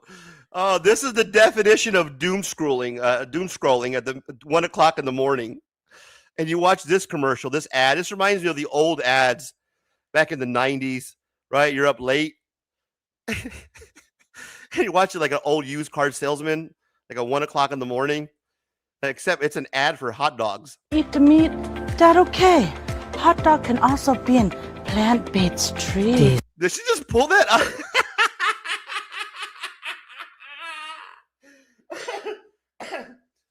Oh my God, what the hell are we watching? I'm dead. So before you be in cry or scream, why don't you be in try or ween? Bonus point if it haven't been. Put some chili on your wheelie. This message was being brought to you guys by Hot Dog Nation. Oh hey. If lately you been Oh me so corny. feeling sad or mad, maybe you just be needing a hot dog real bad. That's right. You be need a glitzy for chitty. Did you be knowing that you cannot be in bitching when your mouth being full and you busy double fitting? You're not gonna be in caring that you're being kind of lonely when you being stuff your face with a big juicy corny. Oh, me so corny.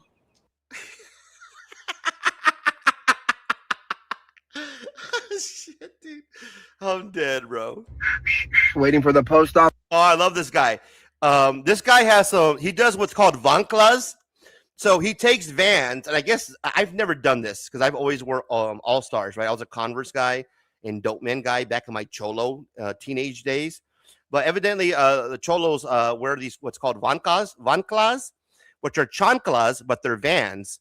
And I guess you cut along the van to where it fits like a chancla. So you cut like the part off in the back, right? Well, this dude right here, he's now been authorized as an official van dealer.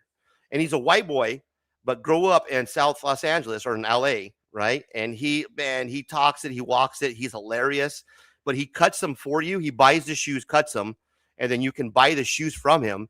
He also sells these shirts that say pull your socks down, and he's a really good salesman. So let's take a look at his recent reel. I need a pair stat.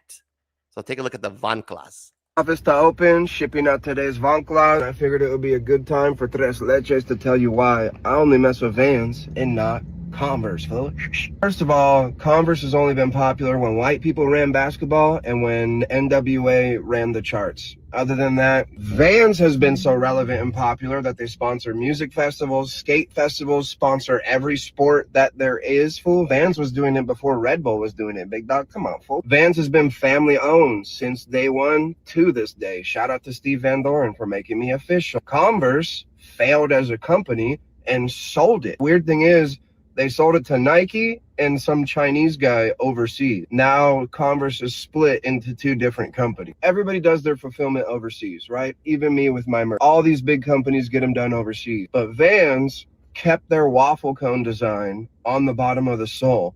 Converse does something a little weird. They layer it in fuzz so that when they ship it, they can mark it as house slippers. Like literally, it's classified as house slippers because of that. Wow, I didn't know that. That's a trip. Weird layer of fuzz and that little elevated part in the middle of the shoe. That's weird, dude. Vans cares about the customers. So they're like, we're not gonna change anything. We'll pay for what we gotta pay for it to keep our quality. Firme, like that. And lastly, West up, homie. Vans has been West Coast since day one, fool. Converse was made in what, Philadelphia, fool? Weird, big dog. I'm not about that East Coast shit. I know people weird, big dog. People on the West Coast wear them, but they're an East Coast company. Vans is puro pinche West Side, big dog. And that is why Tres Leches only messes with Vans, fool. Vans por vida, homie. Puro pinche Vanclaws, big dog. He sold me, bro. Because I've always been an all-star guy. I've always, when I used to wear the Converse back in the day, I've never wore Vans. So shout out down below.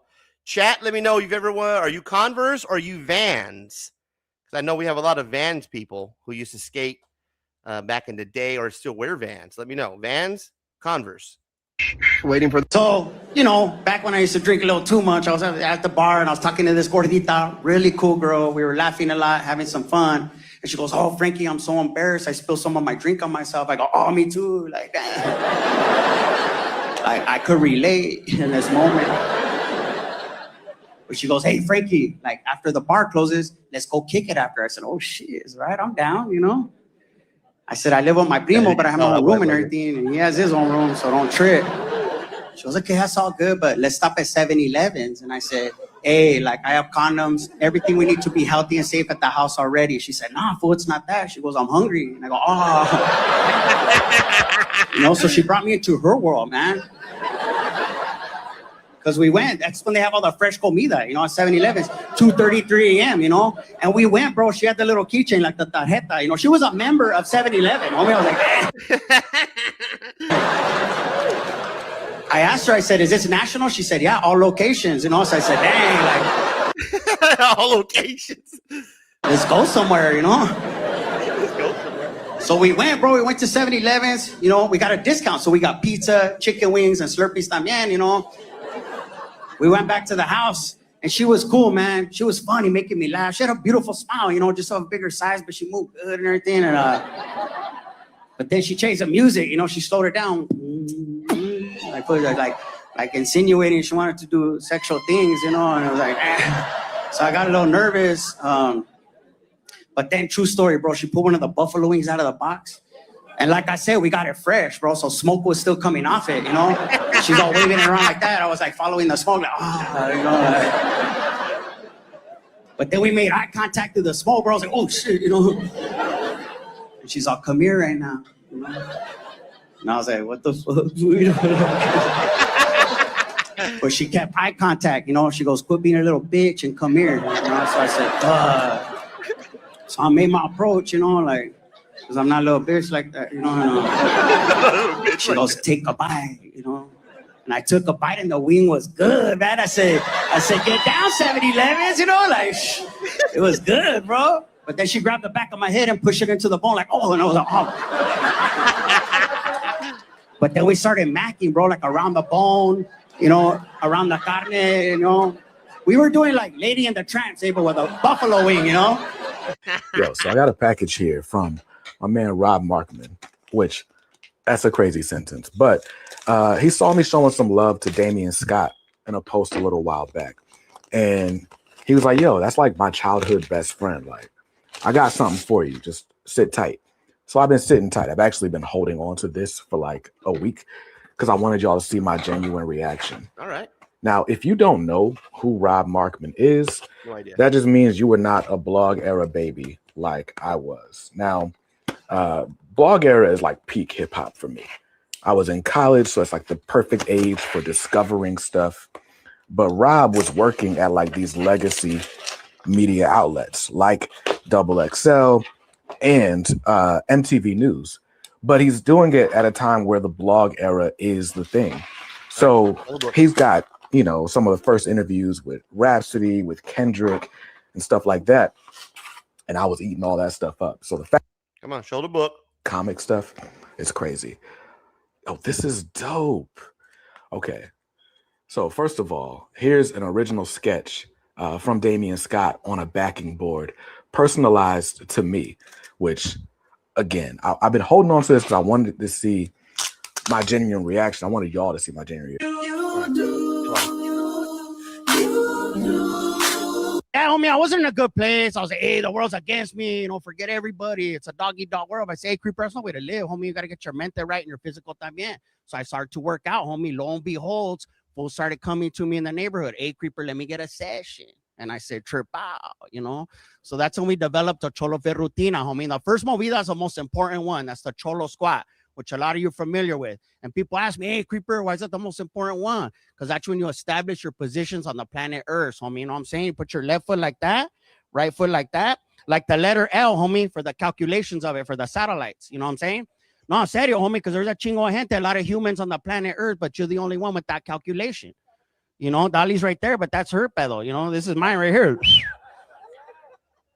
You know, for the L, the letter L is for the... ¿Qué onda, mijo? ¿Cómo te llamas?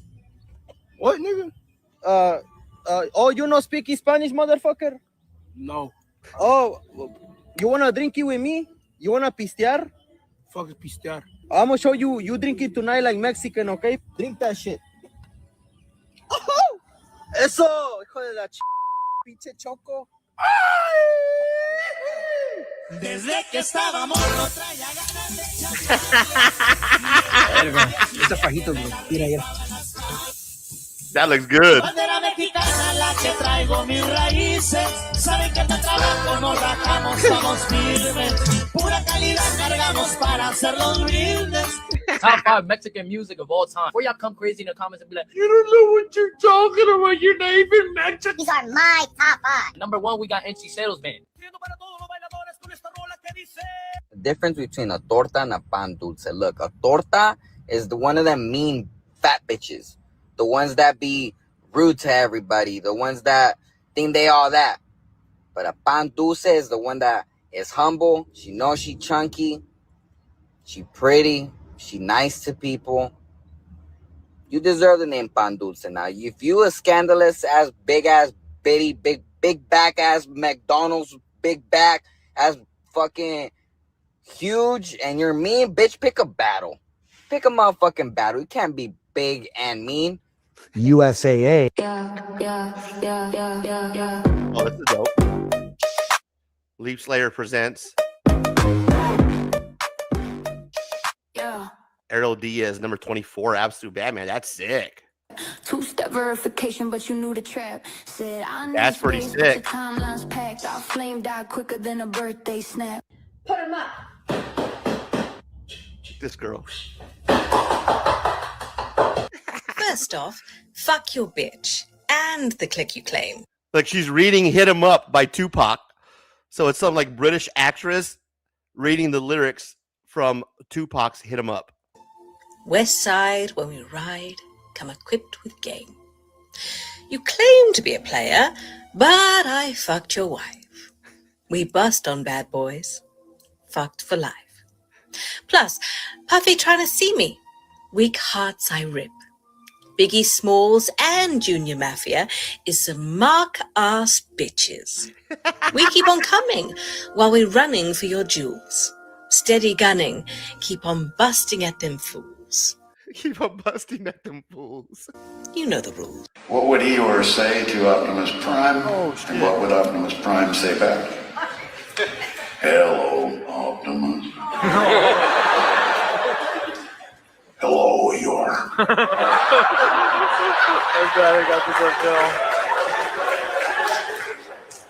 I just found out not gonna be me anymore. Eeyore. Whose butt do I kick? Wow. What would Eeyore say to Optimus Prime? And what would Optimus Prime say back? Hello, Optimus. Hello, Eeyore.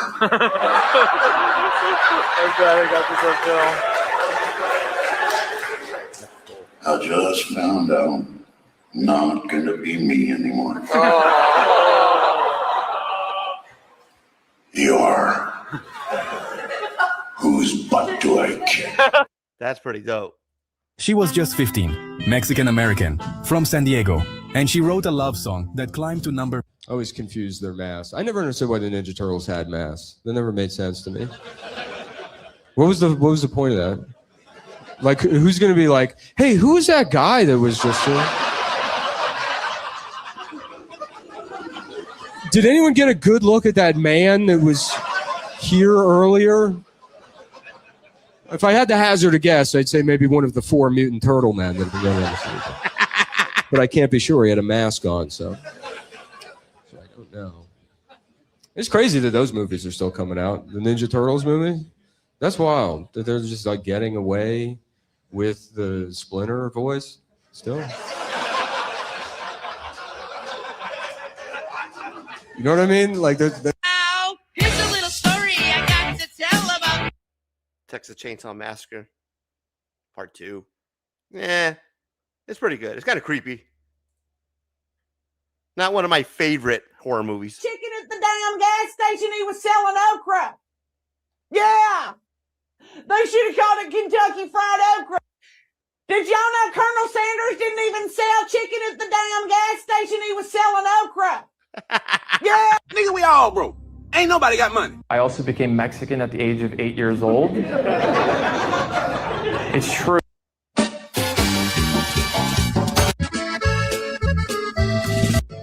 Hey guys, it's your pal Victor here from Cult Classics. This weekend at Hello Lincoln on August 29th, we are bringing you the movie House. Whenever anybody finds out that I collect action figures, they always go, oh, you don't open them though, right? Like that's the weird. Of course I fucking open them. Yeah, I'm playing with them. I have an imagination. I'm not a fucking weirdo. Keeps them in the box. You ever seen the movie 40-Year-Old Virgin? It's literally a movie. That's a hot take right there.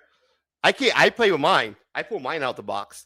I literally only have 2 boxes, which is the Han Solo and the Phantasma that are boxed up. The rest of my toys are literally out of the boxes. I don't have any other toys that are in the box. Comment down below. Let me know, what do you guys do? Are you guys people who collect and who put their toys in a shelf and just look at them? I know Fable is like the king of action figures. That guy likes to collect crazy amounts of action figures. He does that hashtag Figgy Friday. Abel looks like he's somebody who plays with his action figures. Abel, if you're watching or on the replay, do you take yours out the box, or are you one of these guys who keeps them in the box? I think I've seen you with both of them, where you're showing off in the box or out the box. I'm not sure if you're pulling them out or not. But are you a loose fit guy? I like to, I don't mind pulling mine out the box and playing and displaying them. I think that's the way to go. I think that's what they're meant to be. But in this collector world, of course, people now You know, they collect them for the aftermarket value so they can flip them. So let me know what you guys think. About a guy who isn't able to have sex because he collects action figures and keeps them in the box. Do you know what they call the movie? Can I tell you my favorite thing to do as Macho Man, and you'll love this as the impression? Charles Manson quotes. I'm telling you right now, read exactly like Macho Man where he goes, yeah, look down at me. Yeah, look down at me and you see a fool. Look up at me and you see a god. Yeah, look straight at me and you see yourself. They'll wake you up the next day, bro. They'll send this to a stupid poser emo Mexican. You know, it's Hey, what's going on, guys? By now, we've probably all heard the news. Look at the first speech that Crucito says in Blood In, Blood Out as he's teaching Juanito about the legend of Quetzalcoatl. This is Aslan, carnalito. This is Aslan. Hello. This is my impression of a Mexican cat. No meow mis way, no seas miamon. Ay, Dios meows. Ay, Dios meows. That's pretty good. That was pretty good. Freddie T, Limp Bizkit. This is our Uber? Why did I wait so long? Why did it take so long? To figure it out. Take him to the map. In 1970, Los Angeles witnessed the largest violence against Mexican Americans since the Mexican-American War. On August 29, 1970. Everybody learned about the Underground Railroad. You know, the Escape North, Harriet Tubman, Canada, the North Star, all the things. What almost nobody was taught is that there was another direction that... In high school, if you ever... What's your favorite oldie song? Oh, Sleepwalker. That's a classic. You think somebody knows something? something? By, my guy. Like, Thank do you you. think maybe Astounding Wolfman's in production and somebody... Jonah Hill! Relax, perro! Relax, dog! Your teacher's hyping you up to... A lot of times vatos are like, oh, yoga's for hyenas, homie. But yoga's for hyenas, homie. Thanks for stopping by, my guy. We're just doom scrolling, man. Today, I wanted to... It's late night after hours. It's 1:20 on the East Coast, 10:30 on the West Coast. It's late. We already went through the Tucson Comic-Con at the beginning of the show. We covered the top 10 shows, top 10 stores in the 90s. Did a little bit of comic community talk. I gave you my take on the Comic Community Awards and how I think 3 specific individuals were voted for. Go back and take a look at that. And now it's that part of the show where it's just chill, man. We're just relaxing. We're kind of going through the reels here and just seeing what's on the world of the Instagram. As you can see, I got a lot of comic book, hip hop, Chicano, Mexican comics, comedians mixed into my reel. And yeah, that's what we're doing. So I appreciate everybody who stopped by. He's hanging out. And we're just having a good... Oh, that's sick, bro. Take a look at that. That's something epic. That is dope as hell, bro.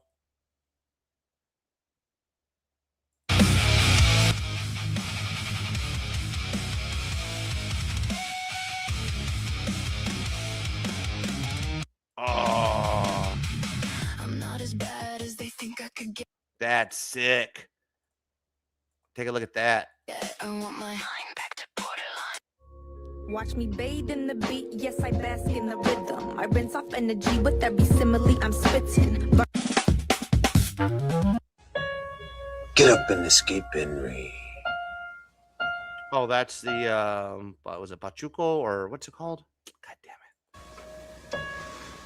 Girl, you're thicker than a bowl of oatmeal. Here's some of our favorite signed comic books. All right, we're going to start off pretty late. I got Batman 174 with the Jorge Jimenez with the Punchline and Joker variant. Yeah, it's a dope cover. And I just love this one so much. And I got Batman issue 125, first chip book. He signed it and gave me a remark, and I got that Jorge Jimenez signature too. Sick. We both got J. Scott Campbell's signatures. I got the one with Magic #1. And I got ASM 606. This is a clean cover. I also got Invincible #1, signed by Ryan Otley. Bro, look at those blood stains on it. I feel like this is just a nice comic book just to look at. And I had the pleasure of meeting Jason Aaron and Rafa Sandoval. They got my Absolute Superman #1 signed. And I also got Something's Killing the Children, signed by Tynan and Deladera. This one's just so nice, bro. Double sig. I've never read any of the Something That's Killing the Children. Like, I've never read it. I know it's like a long series. I don't even know sure where they're at now or how many issues is in it. I'm not going to even start it. No way. That thing is way too long. I know the premise of the comic book, but I'm way too late in the game to start reading Something's Killing the Children. Let's get it. Chris Claremont signed my X-Men 137, that Dark Phoenix saga. And he signed my X-Men 268. This is a clean cover. I'm going to get that Jim Lee signature next. Next up, we got Long Halloween Boy, signed by Jeff Lowe. Probably the only Jeff Lowe signature I got, but bro, yeah, I like that cover. This book, it's so worth it. And I got the first Hush appearance signed by Jeff Lowe, the GOAT Jim Lee, and Scott Williams. I love this cover. Next up is Peak, yo. This is ASM 700, signed by Dan Slott, Ramos, Delgado, and Olazaba. Bro, this is one of my... that cover's okay. I mean, I'm not a big fan of that type of style. I mean, it's cool, I guess, but it's not for me. Favorite books ever, bro. Oh my God. In my most prized book, I got ASM 300. Damn, man. Now that's a Spider-Man book that I would love to have. I would love to have Amazing Spider-Man 300. That's just a dope cover. It's such a classic, iconic cover. The pose itself, the impossible pose of Spider-Man. That cover has been homage, probably most other than the Dark Knight cover. It's probably the most homage cover. And I would definitely love to have Amazing Spider-Man 300. I'm not going to spend Amazing Spider-Man 300 money, but that's definitely one of those ones that I would, put down on my bucket list of owning and keeping for the PC. And by the one and only Todd McFarlane. This is the best book I got. All right, definitely can't beat Todd McFarlane, but I'm going to try to end it off with a bang. We got hella books by Scott Snyder. Look at that, 871. Then we got New 52 triple signed. Then we got Batman Who Laughs triple signed. And bro, how can I forget? That's a sick cover. Absolute Batman, Scott Snyder. Oh, damn. Double signed? Dragata. Amazing, bro. This is all straight peak, bro. That's like a $10,000 comic book, right? We have a lot more signed books in our collection. Let us know if you guys want to see a part 2. Thanks for watching. Here's some of our favorite sign. That's insane. I'm not big on the autographs. Like, I know a lot of people like to go to the Comic-Cons to get like their favorite person's autograph. Unless it's like really cheap or free, I'm not standing in that line. I'll be honest with you. I know there's a lot of autograph chasers and it increases the value of your comic book. I'm not the guy who has to have multiple autographs. I have the Jaime Hernandez autograph, but I'm not an autograph seeker where it's part of my collection. Comment down below and let me know what you guys think. Are you an autograph seeker? Do you have to have it? Some people hate to have it. Some people just are classic old school, don't want the auto. And some people like it on the inside, don't like it on the actual cover. So I like to know what you guys think. I'm not a big auto guy. Cool if I can get it for cheap or even free at some of these smaller events, but I'm not paying $20, $30, $40 for an auto. That's just me. I might be in the minority, but yeah, definitely not an auto guy. I think it's cool. It displays really well. And if you're a flipper, increases the value. And I could have swore I seen a thumbnail or two because I haven't been up on the latest news for the modern, top 10, but didn't Absolute Batman just recently sell for 10,000? I want to say either double signed or triple signed and a 9.9 or something outrageous. I might be wrong, but from what I saw, I think it was 10 grand on an Absolute Batman #1. Insane. I still kick myself in the ass to this day because I passed on any cover to pass on. I passed on that. I missed on that. I picked up Ultimate Spider-Man 1, and I thought that was going to be a bigger success than Absolute Batman. So that goes to show you that I'm not a specker because I was like, hey, Ultimate Spider-Man, that's going to be huge. That's the one to hold on to, right? It's Spider-Man. It's Absolute Batman. Kind of sounds like a fan fiction, a fanboy book. But no, man, Absolute Batman, fucking 10 grand. 9 comic books. All right, we're going to start off pretty late. I got Batman 174 with the Jorge Jimenez. Growing up in Almani, we're the only black. Hey everyone, it's been a real crap day today, and I don't even know if I'm gonna put this video up for anyone to see, but I just have to say something because today we lost Peter Cullen, and I mean it's a really big deal. I mean, we've had other deaths this week, but Peter Cullen hits really hard, you know, especially for someone that's Gen X. You know, I mean. Bro, I'm Gen X. I'm not. I'm not disrespecting the guy, but I still can't get like how are people, grown men, just devastated over Peter Cullen? I get it. He's amazing, talented, great voice, Transformers and Eeyore, but bro, it's not. It's not. I'm not saying that it's insincere. But I mean, come on, man. Are these guys really that heartbroken over Peter Cullen? I don't think so. I think there's a little bit of showmanship here, man, a little clout chasing. And I'm not one of these guys to do these interviews or these shows, these thumbnails when somebody passes away. Or I hate it. It feels weird doing that, like covering it and trying to get views off of it. It's, you know, unless you're reporting on it, just kind of like a news briefing, giving your take, you know, if you're doing a whole hour and a half live stream, 2-hour live stream, and you're dedicating it to Peter Cullen because he was the voice of Eeyore and he was the voice of Optimus Prime, I think that's a little disingenuous, to be honest with you. A whole show, bro. I mean, you're just searching for content, and I've seen it done with all this whole last couple of days, man. I've never heard of Peter Cullen so much. Hey, the guy just passed away, and you're seeing nothing but people doing just exactly what we're watching right now. I'm not saying that you're a diehard Peter Cullen fan and that you're faking the funk. Not saying that. I'm just saying that there can't be that many diehard Peter Cullen followers that are, you know, now just devastated of the passing. I doubt that. I think that you heard the news and then you found out that that's the Transformer guy and that you should feel heartbroken that, you know, it's that way you get your views up. I think it's just clout chasing, unfortunately, and not cool, man. Like, it's cool. Like if you're a big fan of Dolly's, right? And, you know, she just passed away. So you want to do a little video, give your take, your condolences. But an hour and a half, 2-hour live stream at that point, it's just you're doing too much, bro. I was single digits, you know, during the 80s, and you know, cartoons in the afternoon after school and cartoons on Saturday morning, you know, those pretty much raised us. I mean, you know, cartoons don't even exist anymore like that. But, you know, you got home from school, a lot of times your parents weren't there, and then you turn on the TV and, you know, those cartoons were there to keep you company. Same thing on Saturday morning, you know, your parents would be asleep. You'd get up early, you'd go get a bowl of cereal, go to the room and sit there and watch until your parents would wake up. Okay. Yes. So those cartoons raised us. They raised an entire generation, you know, and they're not going anywhere, bro. You can pull up Tubi and still watch those, my guy. I get it. It's heartbreaking. I mean, it's acting like the cartoons are going away. I get it, man. I'm not Peter Cullen. Respect, R.I.P. I just think that there's a lot of YouTubers like this that are just being disingenuous. This guy's not crying at all, man. It's just, you know, it's sad just to see that people would just kind of be disingenuous and clout chase, man.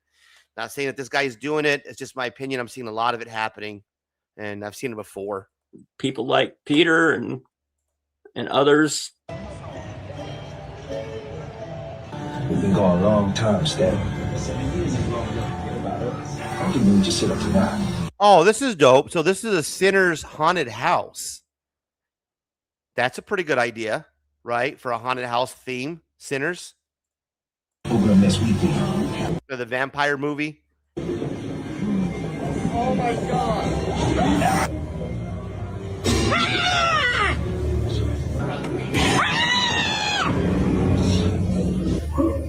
Yeah, that's not at all scary. That's the haunted house, bro. Just somebody dressed like the Air coming out going, ah! Fucking, how much are you charging for this haunted house, bro?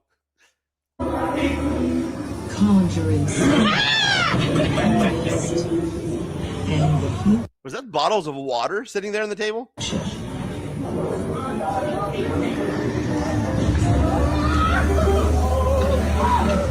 my God!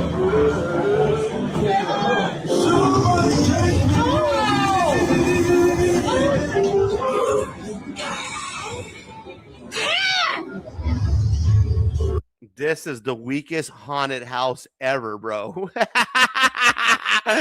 What the hell? It started off good, right? Like it's a good idea. Sinners, haunted house, great thing. Let's charge $30 a head, right? $40, whatever it is for a haunted house now. If I'm paying $40 for a haunted house and this is the shit you give me, I'm like, you better give my motherfucking money back. Oh, I did not see. I'll kill every last one of you. Oh, please don't kill every last one of you. Oh, fuck! Oh!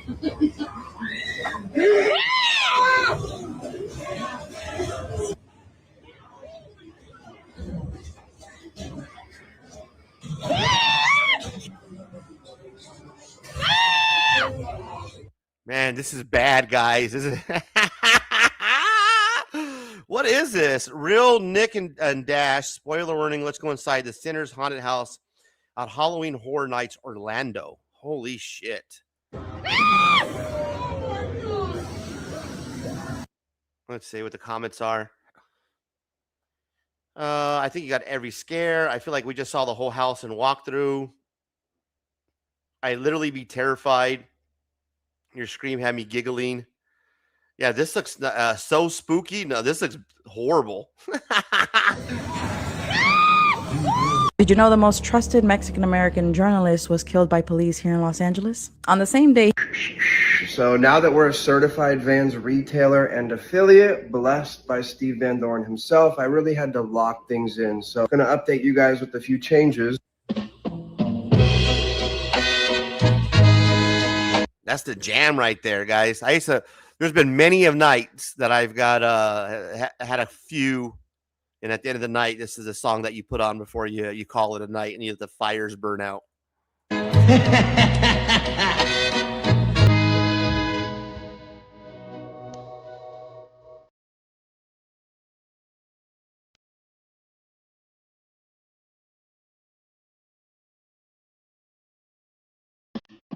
You don't love me anymore. This guy got the best laugh, bro. This is kind of like where not to be shitting you guys or try to, but this is kind of like where the laugh was kind of ingrained. This is the song where he has a dun, dun, dun, dun. This is like one of the best classic old school oldie jams ever. It's all right, you don't love me anymore. It's a classic.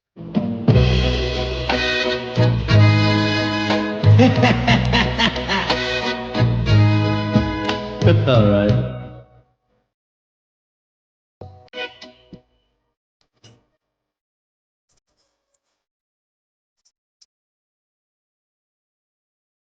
You don't love me anymore. That's the jam, guys. If you get a chance, go listen to that, and you'll hear the Razor laugh, and you'll know where that originated from this song, this oldie song right here. It's spot on, man. It's one of my favorite tunes of all time, bro. That's gave me chills. I got the goosebumps just hearing that. That's amazing. Hey, Lazarus ladies. This is my third retreat at one of our natural Lazarus pits. I am telling you, it is the #1 anti-aging treatment. POV, your FYP, but it's the DC universe. I'm so old, guys, so you got to help me out here.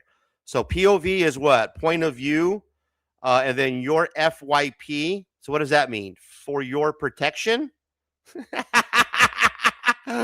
Somebody help me out. FYP, but it's the DC universe. Imaginable. It is so good for balancing your hormones, helping with your skin and your hair growth. People claim that Lazarus pit exposure can make you insane, but me personally, I've never felt better. There are no side effects. I don't know why medical institutions are suppressing the health benefits of Lazarus Pits. Last time you guys saw me, it was my 57th birthday. This thing keeps me young. Really young. You go on our website, you will see the testimonials from women who were 70 years old looking like they were 20 again. I feel so alive! People theorize. What the hell? So, guys, POV, so point of view, right? Your FYP. What the hell does FYP mean? For your protection? But but it's the DC universe. So she's in the Lazarus Pit. I get it. The premise of the joke, and so she's going crazy for the amount of time that she's spending in the Lazarus Pit. So if you follow the comics, that's what happens. It's what brought guys help me out here, Robin back to life, right? After Joker killed him. Is that right? Or am I wrong? Help me out here. But yeah, the Lazarus Pit. So that's what happens. You go crazy, and she's aged from 70 to 20, and she's losing it. Is that this is how Batman keeps his Robin so young and spry. I wouldn't be surprised. This has made me feel stronger, like I have more mental clarity. It's made me feel a lot more beautiful, healthy, and like the badass woman I am. Where's Batman? There is room for 200 people on our next retreat, and if you go to my link in bio,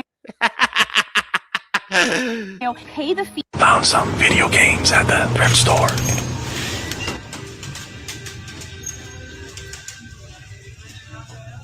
You got a hidden camera at the thrift store? What the hell?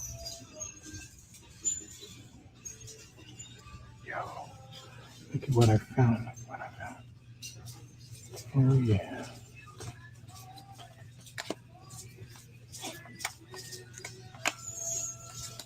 I used to have both those games on the Wii. $8.99.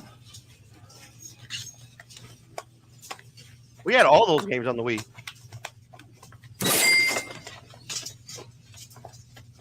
He's got a hidden camera? What the hell?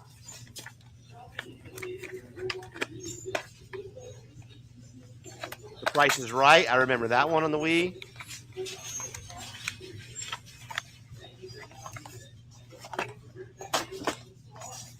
Yeah, take this right here, this two right here. I love the hidden camera underneath the hoodie, it looks like. It's not suspect at all, bro.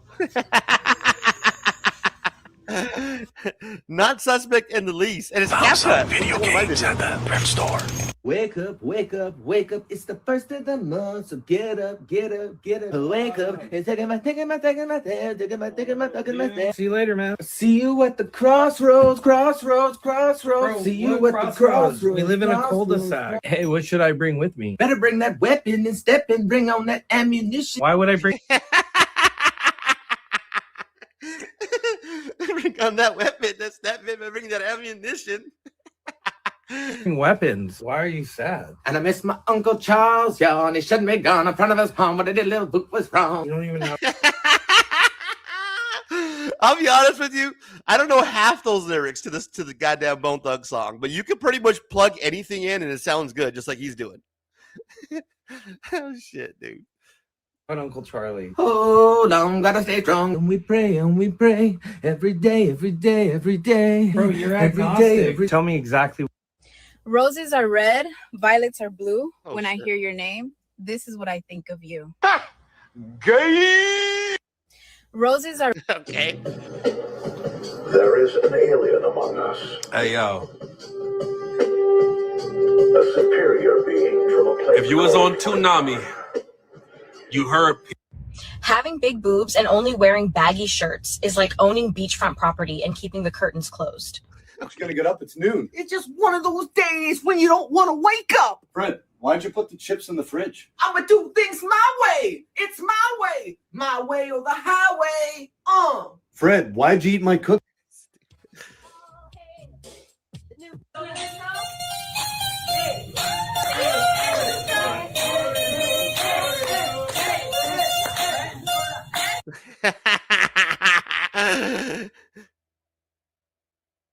That's how you get the weekend started, bro.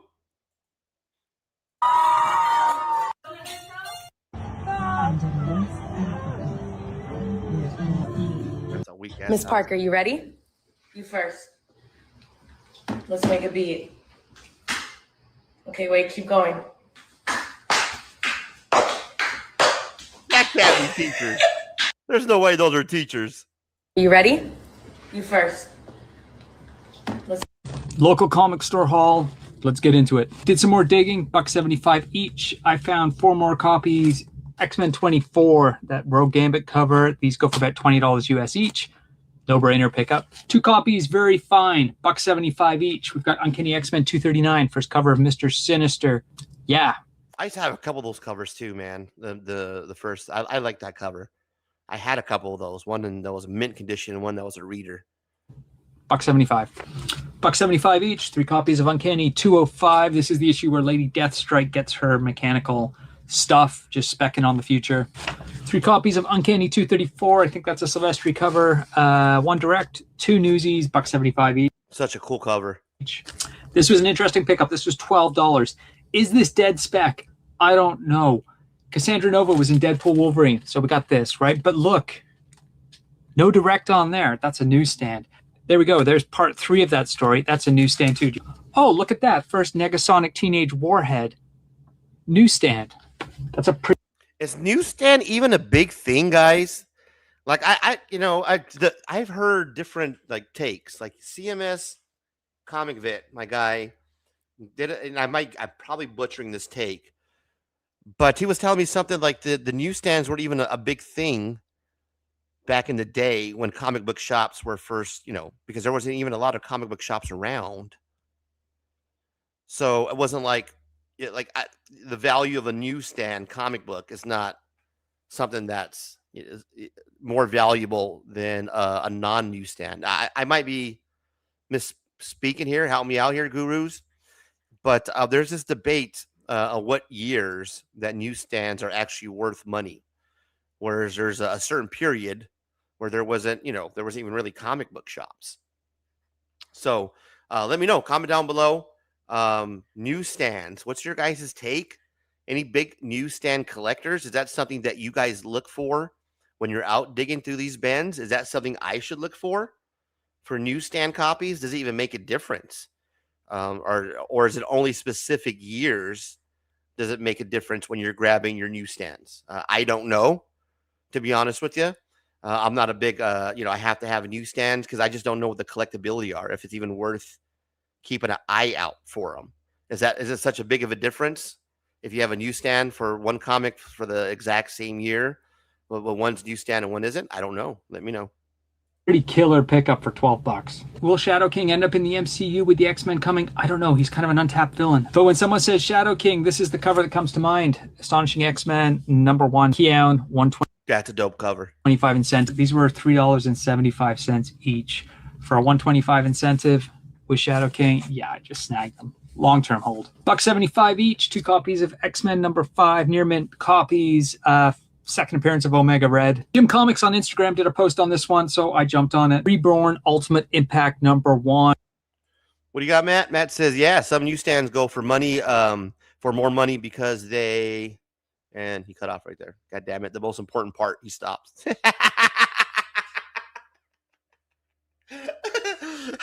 Cliffhanger. I love it. That's not the most important part. It's awesome. To be continued. Specifically this cover, because there's 4 characters in here, and this is their first cover appearance. Reborn Ultimate. That looks like something I might want to grab and hold on to. That's dope. As well. Apparently it ties into the new Avengers series somehow. Yeah, I can't wait. Did anybody pre-order their new Avengers? The Avengers #1 blind bag that's coming out. I ordered 4 of them for sure. That's my favorite team. I'll be honest with you. Let me know who your favorite team is. Comment down below. Avengers, of course, we have X-Men. That's a lot of people's favorite. Justice League, Uncanny. Who's your favorite superhero team? If you have one, let me know. I'm Team Avengers. I love the stories. I love the framework of the Avengers, the different characters in the Avengers. As far as their powers and who would win in an overall fight, Justice League hand down. There's nobody beating the Justice League, right? I think X-Men are going to give them a run.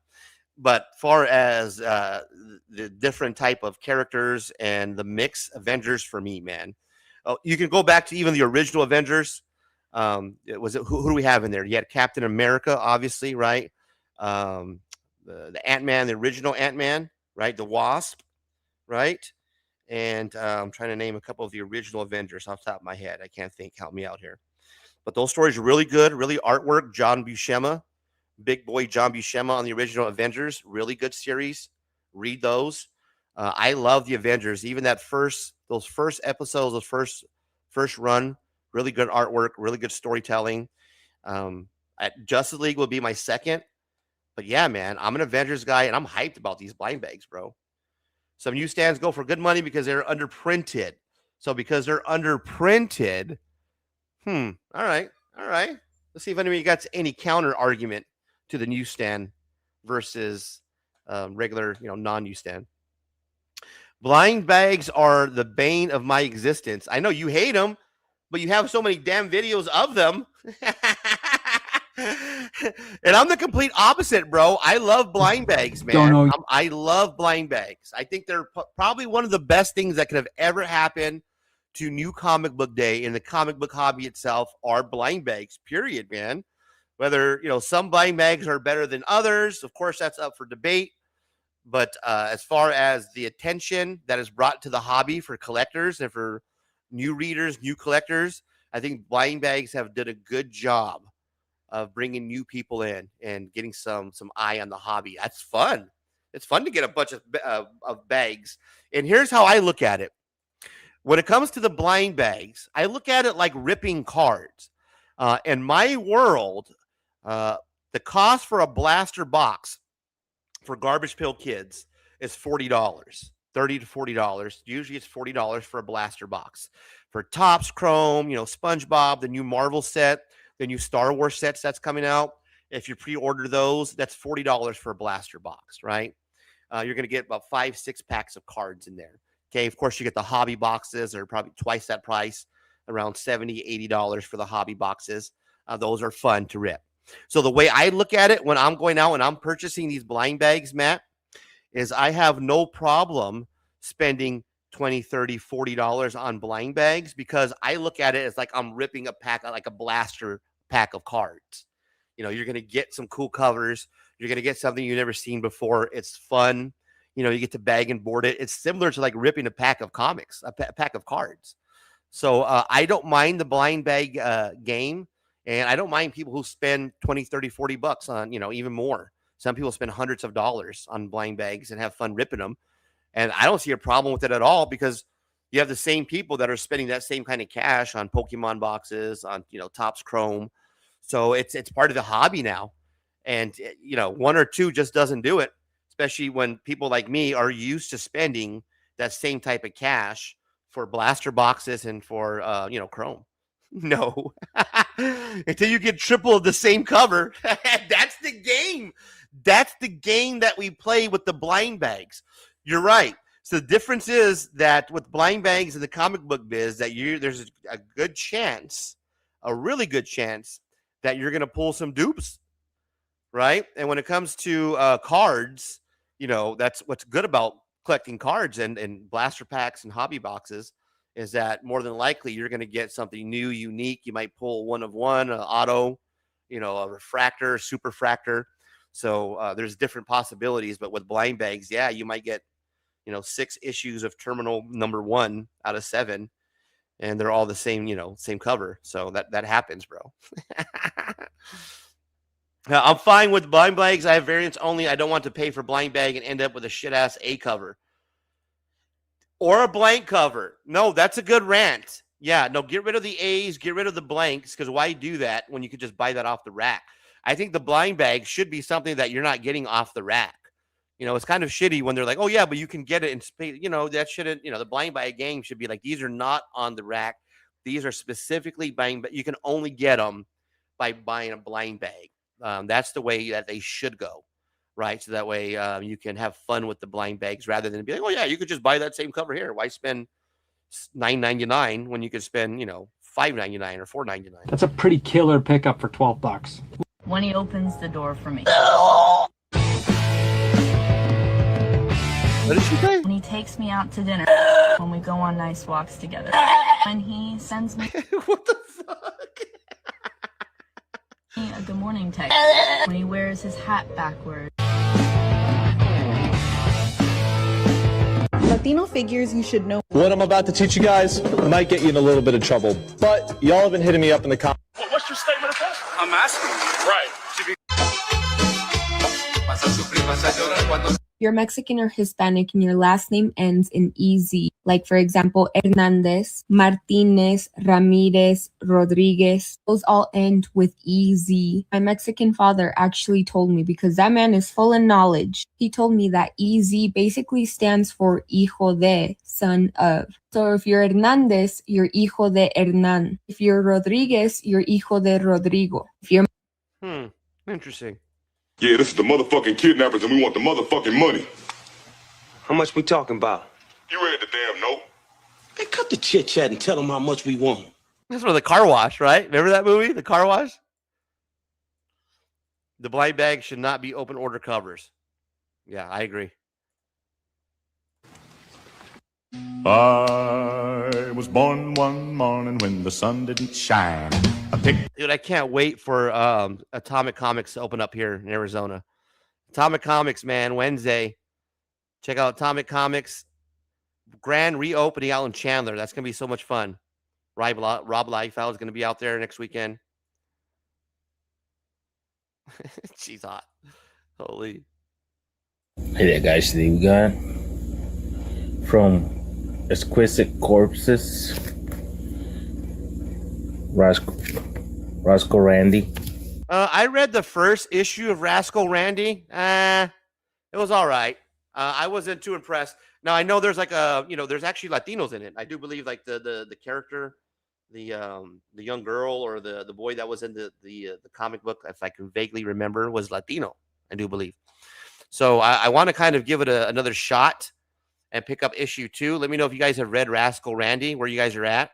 I read the first issue. It was okay. Kind of ends with a cliffhanger of who you think it might be underneath the mask. But, it wasn't enough for me to pick it up. But I want to give it another shot. Is it Kevin Eastman? That's right. Kevin Eastman, not Rob Liefeld. Kevin Eastman's going to be at Atomic Shop on the 5th. Thanks for correcting me. That's even better, to be honest with you. Kevin Eastman, man, get your TMNT signed. That's another grail that I want to get as a Teenage Mutant Ninja Turtles #1. I don't care what, which printing, obviously, but that's a grail, definitely. That'd be one to add. I'm going to put that down on my list, matter of fact. And I'll go over my grail comic book list with you right now, because, again, I covered this at the beginning of the show as far as what I think my grail list is. And this would be a good topic to get into right now. If you guys have a grail that you're actively trying to chase or chasing now, something that you think that's within reach, that, if you save up or if you trade up, that you can possibly acquire. I looked into, and we could pull up the most recent prices. I will get eBay pulled up. Let's say one of the comic books that I want to hopefully pick up one day, and eBay is like the worst place to go, in my opinion, for this type of hunt, because of course it's going to be top dollar, right? You're not going to get any great discounts on eBay when you're trying to buy a grail piece, but it kind of gives you or gauges you basically what to look forward to. So let's say if we're looking for Star Wars #1, 1977. And let's take a look to see what that's going for if you wanted to pick one up. Because I love Star Wars, and I think it'd be cool to own a Star Wars #1. Now, got to help me out here, guys. Of course, we're going to get, first print newsstand, Marvel Comics 1977. Very nice, unread. $300 or best offer. So this looks pretty good. Let me pull this up for you.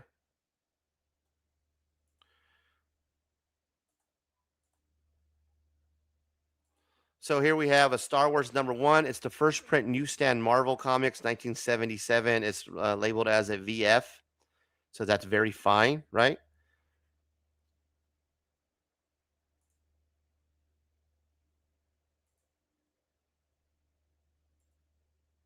So to me, and not knowing the price of a VF for first print newsstand, $300 doesn't sound too bad.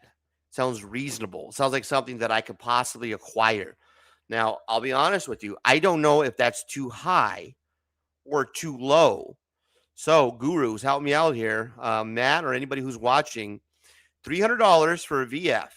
High or low when it comes to the Star Wars #1 and a newsprint VF? That's what they're asking for. Is that a price that the price range that I should be looking at if I'm looking to acquire one of these Star Wars comics? The rarest on that book is the 35 cent. Okay, good info. Why the 35 cent, Matt? Why is that more the rarer of the two? Kind of give me some knowledge why I would rather have a 30-cent one than a 35-cent one. But I think this would be kind of attainable and would really look cool in the living room to have a Star Wars #1 along with all my other collection, because I'm a Star Wars geek, man. Who isn't, right? Growing up playing with the lightsabers, the action figures, watching the movies, watching all the storylines. This would be something that, it would be a nostalgic hit and something that I can keep forever, right? Star Wars #1. So let's see what else. If we go back to the search.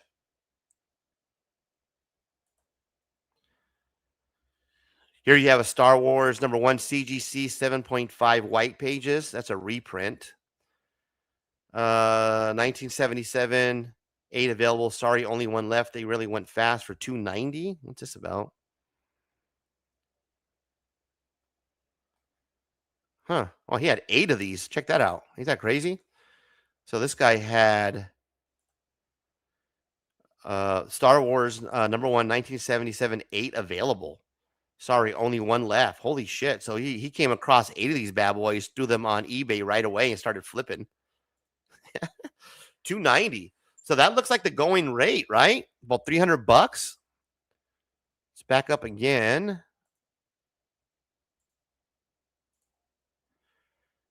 $129 for the newsstand, 30 center, 30 center.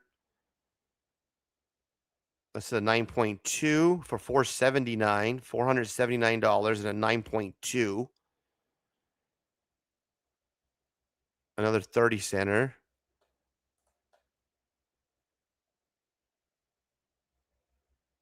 The 35-cent price variant is extremely rare because it was never meant for nationwide distribution. It was part of a highly restricted sales test that produced very few copies, most of which were lost or destroyed. No shit. So if we back up,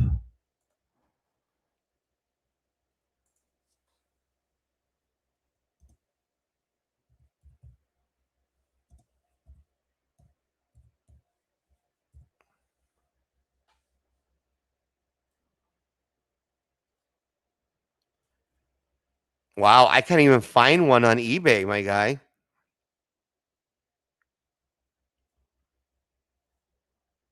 Yeah. Yeah, I mean, you must be spot on, bro, because you can't even find them on eBay. 30 center, 30 center. Holy shit. We got 250. This is a 9.0 for 310. So this looks like it's attainable, right? A Star Wars #1. So that definitely goes down as something that I would love to attain at one point, because it's affordable. Let's see what a TMNT first print, #1 first print. Any guesses what a TMNT #1 first print is going for? Let's take a look. Raphael Teenage Mutant Ninja Turtle #1 first print 1985 Mirage Studios CGC at a 9.5. That's the Raphael. That's not what we're looking for. Teenage Mutant Turtles #1 third printing. So $850, bro, for a third printing. Holy. I don't know if that's high or low. Seems a little high for me.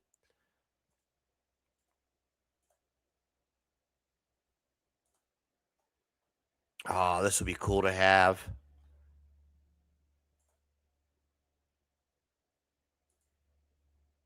Look at that, man. I don't think it's worth $850. I may be wrong, but for a third print, that does look pretty clean. $850. Holy shit. $965 for 7.5.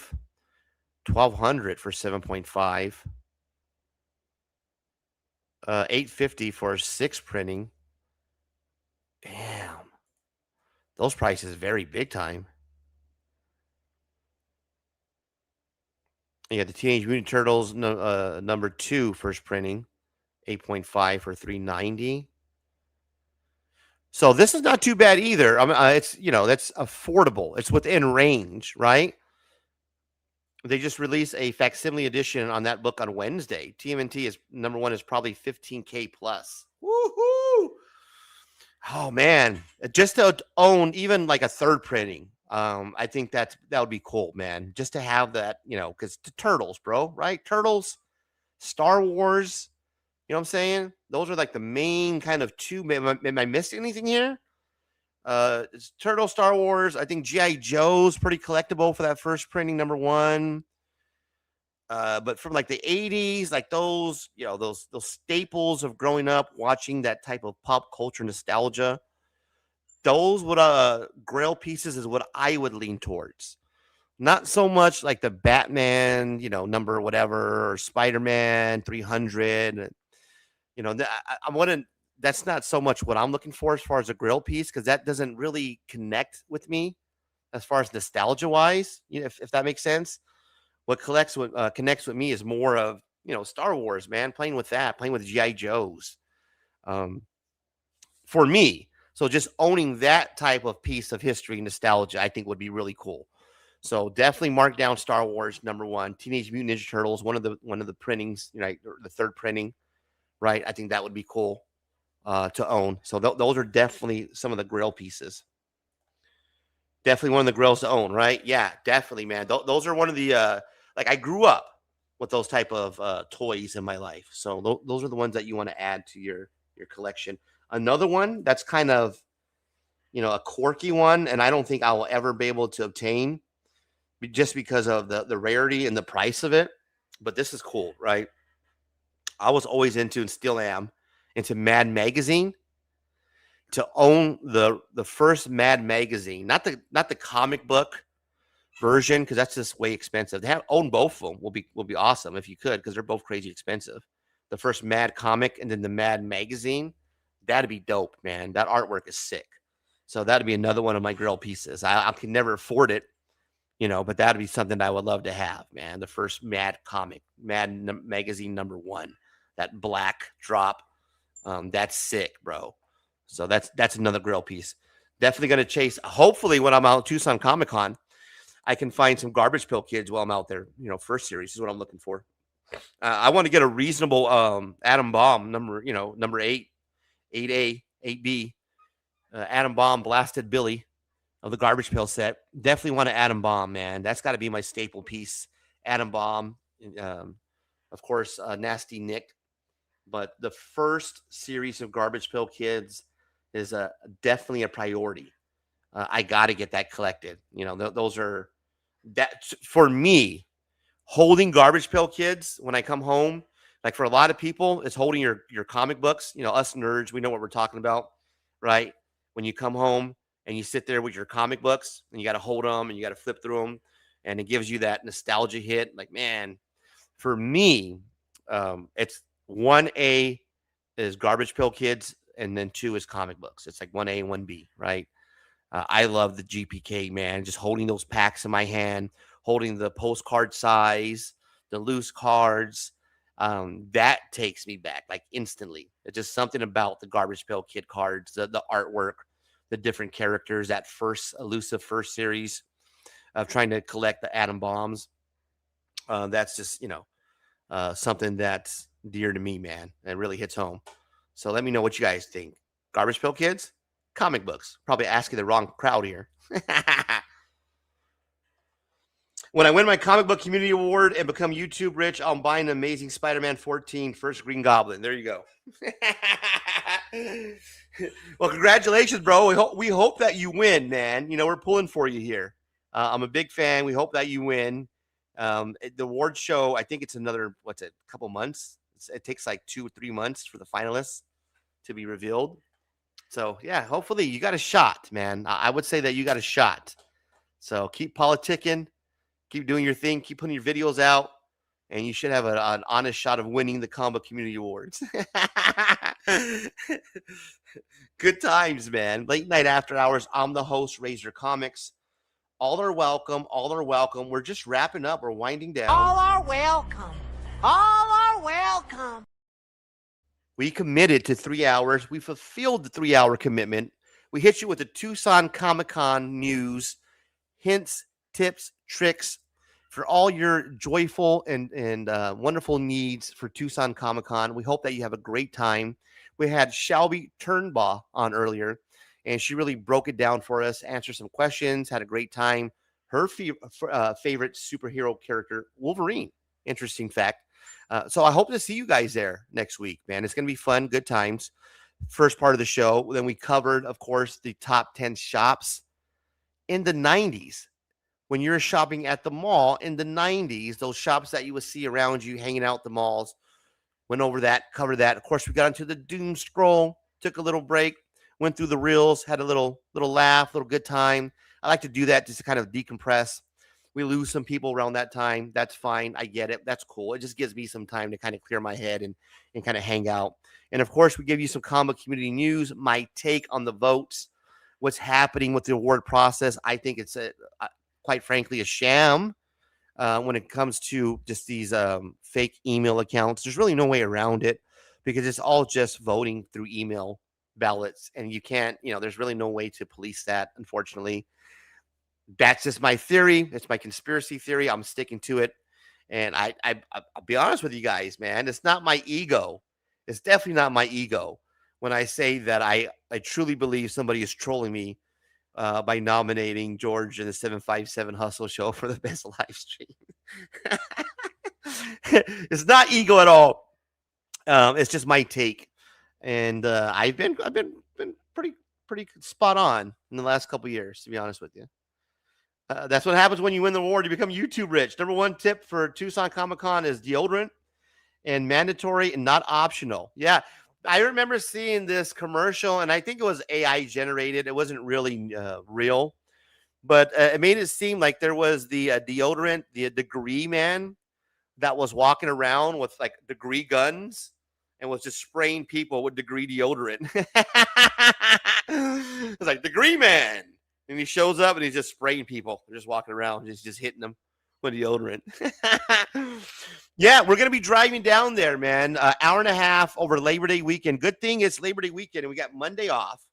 So I'll be driving down there, taking the hour and a half drive, and then driving back 3 times that weekend. But I want to experience a con. Not like Fan Fusion, Matt, like an actual con where I can walk around, I can dig through some dollar bins and, nerd out, man. I didn't really get that experience at Fan Fusion, to be honest with you, bro. At Fan Fusion, I didn't feel that experience at all. It was frustrating. It was hot. It wasn't really fun for me. I feel like I wasted money at Fan Fusion. So this year around, it's free for me to go. I got the influencer badge, so I'm going to take full advantage of that, whatever I can do to help support, to promote and to have a good time. Then shit, man, I'm going to go. It's free for me. So why not, bro? Shoot some video, do a live stream. I might get a chance to meet Lou Ferrigno and do an interview. Matter of fact, let's check the email now. And let's see if we have any updates from Shelbie.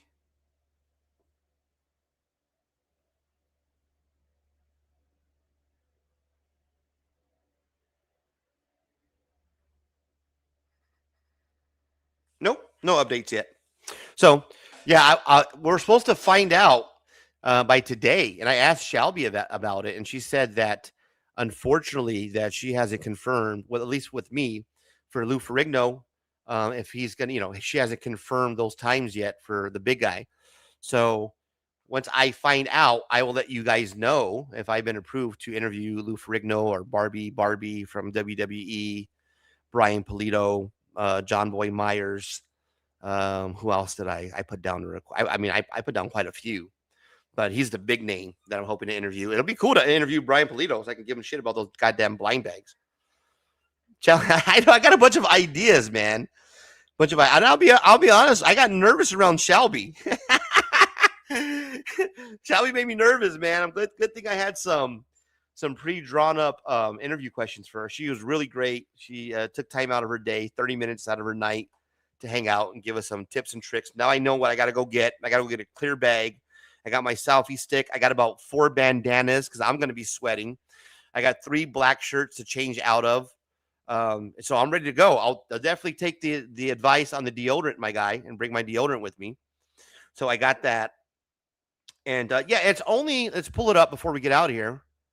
And we'll cover that one last time. Such as this is the Tucson Comic-Con special.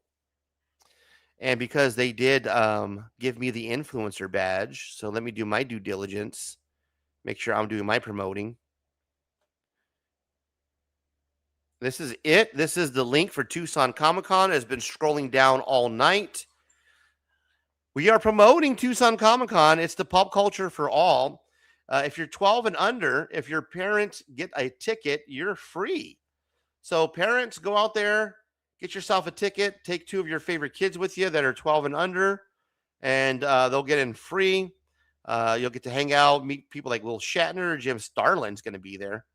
Look at that. Worked on Iron Man, Warlock, Captain Marvel, Infinity Gauntlet.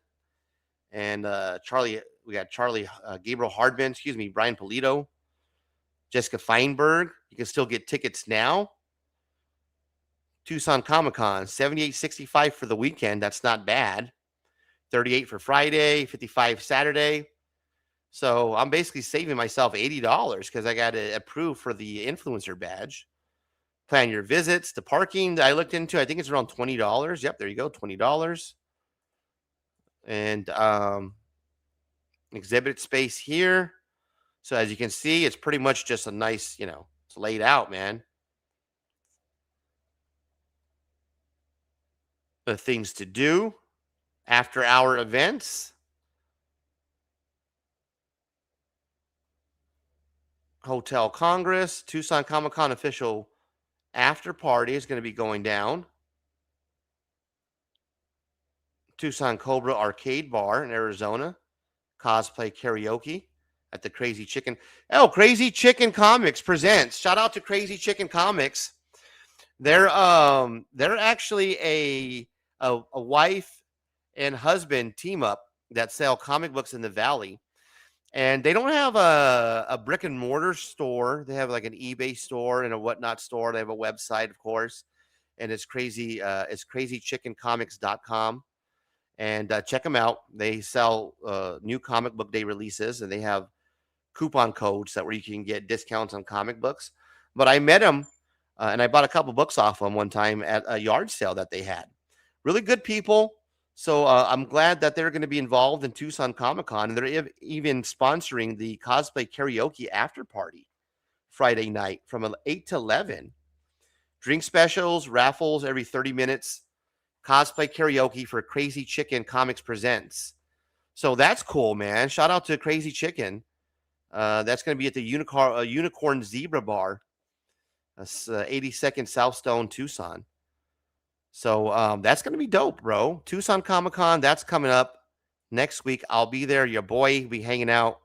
It's late night after hours. Man, that's guest list is sort of for a 2-hour drive, right? But the payout is it's free for me to get in. I might be able to interview Lou Ferrigno. We get to shoot some walkthrough video, and hey, I might get a steal of a deal, man. We'll see what kind of. It's only an hour and a half, bro. So it's not that. It's an hour and a half for me. I'm in Central Phoenix, so it's not that bad. If I've drove into the West Side to Buckeye to see the grandkids for an hour, Buc-ee's is a half an hour. So me and my daughter talked about it. Like an hour and a half. That's not bad. I can knock that out. I'm in the Nissan Rogue, bro. I got the brand new car, man. You know what I'm saying? Just hit that sumbitch on cruise control. We're good to go. Thanks, man. I can't wait, bro. Shout out. You know, I'm a local guy. I got to show the love, especially if they're paying and proving for your boy to be an influencer. So we'll be hanging out, doing that. Updates to the channel. Let's do that really quick. Tucson Comic-Con, late night top 10. Here's what's happening. I'll kind of spill the beans now. I'm ramping up for Ceasefire Sunday. I'm at a crossroads because we've just started gathering some steam with the late night show on Friday night, to be honest with you. Usually what happens in the past, the last couple of years with Ceasefire Sunday is I would take, we would call it a season when football starts and late night gets put on hiatus. And then we do the Ceasefire Sunday. Because I think that, a weekend of razors is too much razor, right? You get 3 hours of late night on Friday and then, 2 to 3 hours of Ceasefire Sunday. That's like 6 to 8 hours of razor on the weekend. I think that's too much even for me. So usually what happens is that the show goes on hiatus and then we do Ceasefire Sunday. I'm really enjoying doing the late night show, and I feel like we're starting to get some little traction right now with late night after hours, doing what we do here. And I hate to kind of take a pause when we're starting to get some new people on board, and I have a lot of ideas for shows that to come. And the football season, guys, it's come quick on me. It's hit me real fast. I'm still barely getting geared up to football mode, and I love watching my football on Sundays. So, yes, I am gearing up for Ceasefire Sunday, but the show, Late Night After Hours, is not going away. We're still going to be continuing to do it every Friday night. We're going to be dropping the mic at least once, maybe even twice a month. So look for the live link to be dropped at least once a month, maybe even twice, where we're just dropping the link, inviting others on like Niobe, AI, people like Matt, people from the comic community to come up here and promote and, support others and shout out. So look for that. I want to keep that as a staple of the show. So late night is not going anywhere. We're going to continue with the late night after hours. So that's one good news. So can I get we're not going anywhere? You guys have that for me lined up somewhere? Nope, not that one. It's all a Fugazi. You know what a Fugazi is? No, that's not Fugazi. It's not fake, man. We're not going anywhere. We're going to be here on Friday nights. We're going to continue with Friday night. So what does that mean for Ceasefire Sunday? It's a good question. Ceasefire Sunday is going to be a show that we're going to do once a month, maybe even twice a month. It's not going to be a weekend show that I wanted to do at first. I know. Go ahead and hit me with the booze. I get it.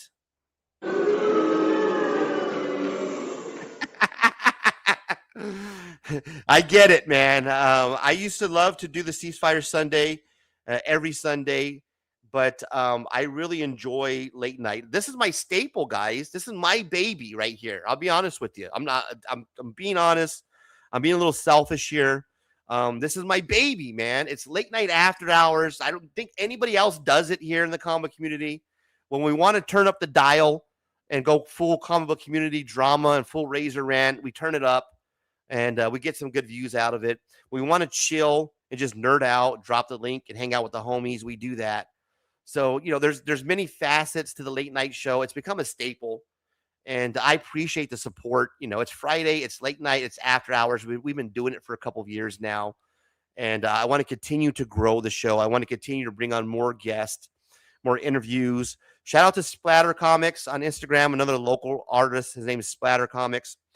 So we're going to try to get some more artists and some more guests on for you. We'll grow the show, reach out to people like Matt, Brucifer, Kingdom of Nerds, Nerdy Geek, and others that I want to reach out to. And I will be reaching out to in the near future to see if they are open to coming on, being that we are in the middle of Comic Book Community Award season and politicking is in full force. I'm going to see if I can move the needle in any way and have some of these channels on that you've never seen before. You're used to the usual suspects that I've always have on or that I've highlighted and went after. Well, we're going to switch it up a little bit this year. rather than doing that for this year's Comic Book Community Awards, we have friends, people in the comic book community, content creators that we're going to support for once. People like Matt, Absolute Geeks, again, Brucifer. We have Nerdy Geeks, man. We have people that we're going to support, and hopefully we can get them on here. We can interview them. Hopefully we get some artists on here, some local artists, some different talent on here, and just keep growing. I was surprised that we had Shelbie on here. Quite honest, when I reached out to Shelbie, I sent her the email, late night after hours. Here's what I do. Would you be interested in coming on and talking about it? And she agreed. Guys, I was ecstatic. I couldn't believe it. It's like my first official, like guest of late night, right? And I was nervous as hell. If you watch the beginning of the show, your boy is really nervous, man. I just want to get the questions out and make sure I don't look like a dumbass and embarrass myself in Tucson Comic-Con, quite frankly. So I try to do my best interview, and we're going to try to polish it and make it, of course, entertaining for you guys. But that's my first time, I'll be honest with you, having somebody on who's a director or PR of an event. And we're hoping that we can bring some more of that to you guys, because I think this is the place to do it. I don't think there's nobody else that's going to be able to bring in Dennis Barger to talk about drama.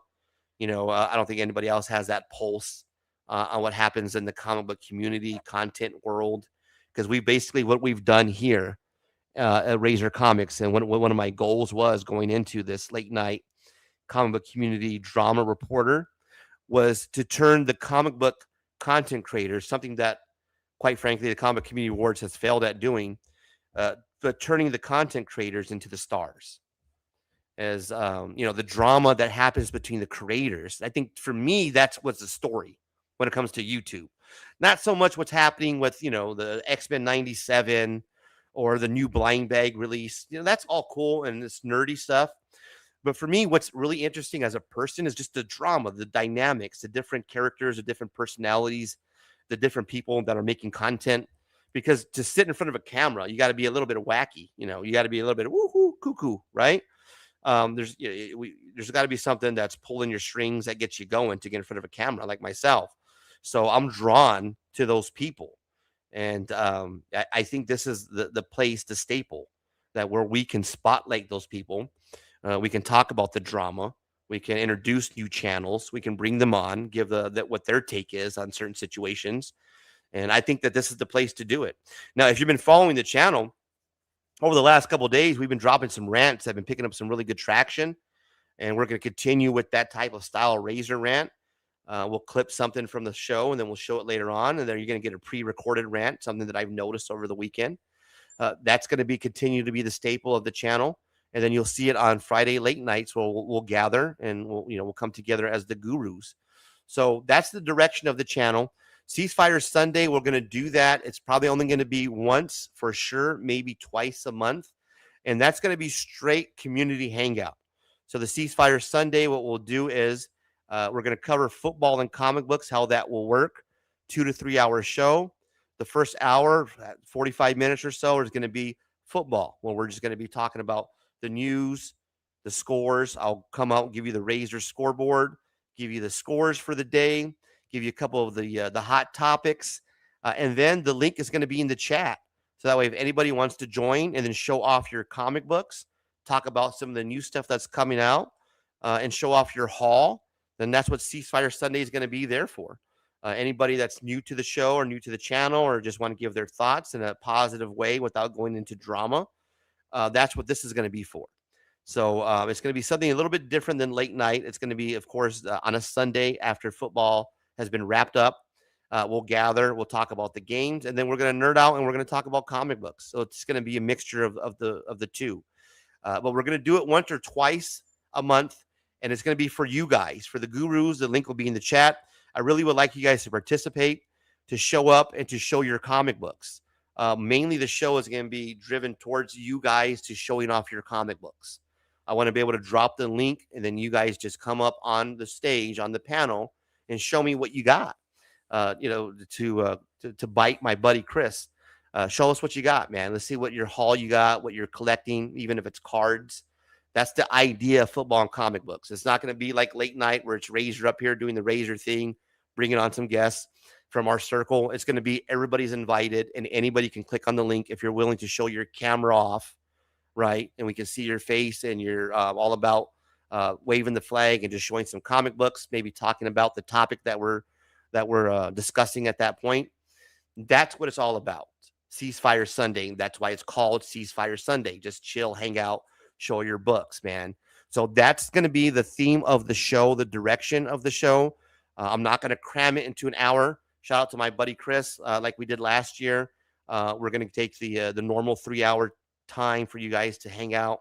If we get done before that, we'll end the show. But that's the direction of the channel. Late night after hours every Friday night. We're going to be here for you guys. We're going to continue to cover the drama.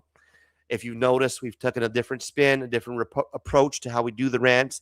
And I think that we've gotten some positive feedback. I mean, the views, they kind of speak for themselves. Let's take a look at the channel here for your boy Razor Comics before we get out of here. This is what the channel looks like lately. And it feels good, guys. I'll be honest with you. Producers, go and hit it because we pay for it, Let's give them the little feels good.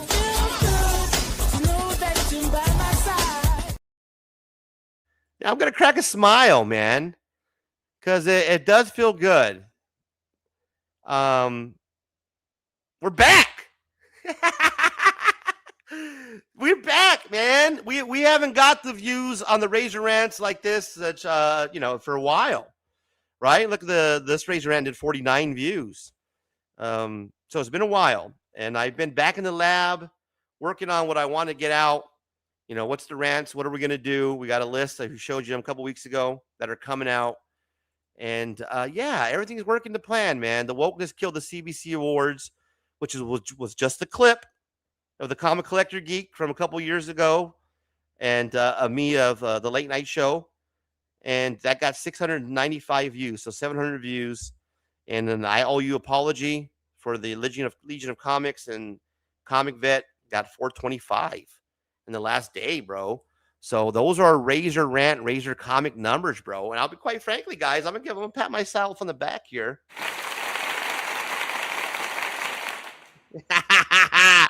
Yeah, buddy, because you know what, man? There's been a lot of people that wanted your boy gone. They wanted me dead and buried. There's still. Here's what the funny part is. I've gotten some. I don't know what the total subscriber count is. That we got some new subscribers recently, and then as soon as these rants dropped and we got the views, got some unsubscribes. It's like if people don't want to see your boy do good, they want to just subscribe to the drama, and then once your boy is doing good, they want to get out of there and back out. But I appreciate you guys, all the new subscribers that are on board for the Razor Rants, and yeah, they're doing pretty good. I would say that we're back. We've been resurrected. We went through our little phase where we had to go through the comic community pretty much just shitting on us for a whole year and a half. And you can't keep this man down, ladies and gentlemen. We're going to keep it coming. We're going to keep it going. And thank you for everybody who's been watching the Razor Rants. I'm going to let you on a little secret on the end of the show here. The next Razor Rant, it's going to be pretty juicy. Pretty explosive. I'm being very calculative on how I do this next rant, because I'm definitely going to keep it funny, right?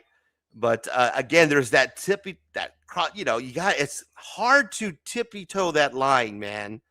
Yeah, it's a fine line between having the Razor Rant be funny and humorous, and then it going very, very dark, very razorish. There's different levels to the rant. So it's just finding that, that sweet spot where we can get just enough of the drama, the outrageousness, the jokes, and then, the humor that kind of just mellows it out. So that's the recipe that we're working on for the next rant. And I've played with it. I've tossed it around.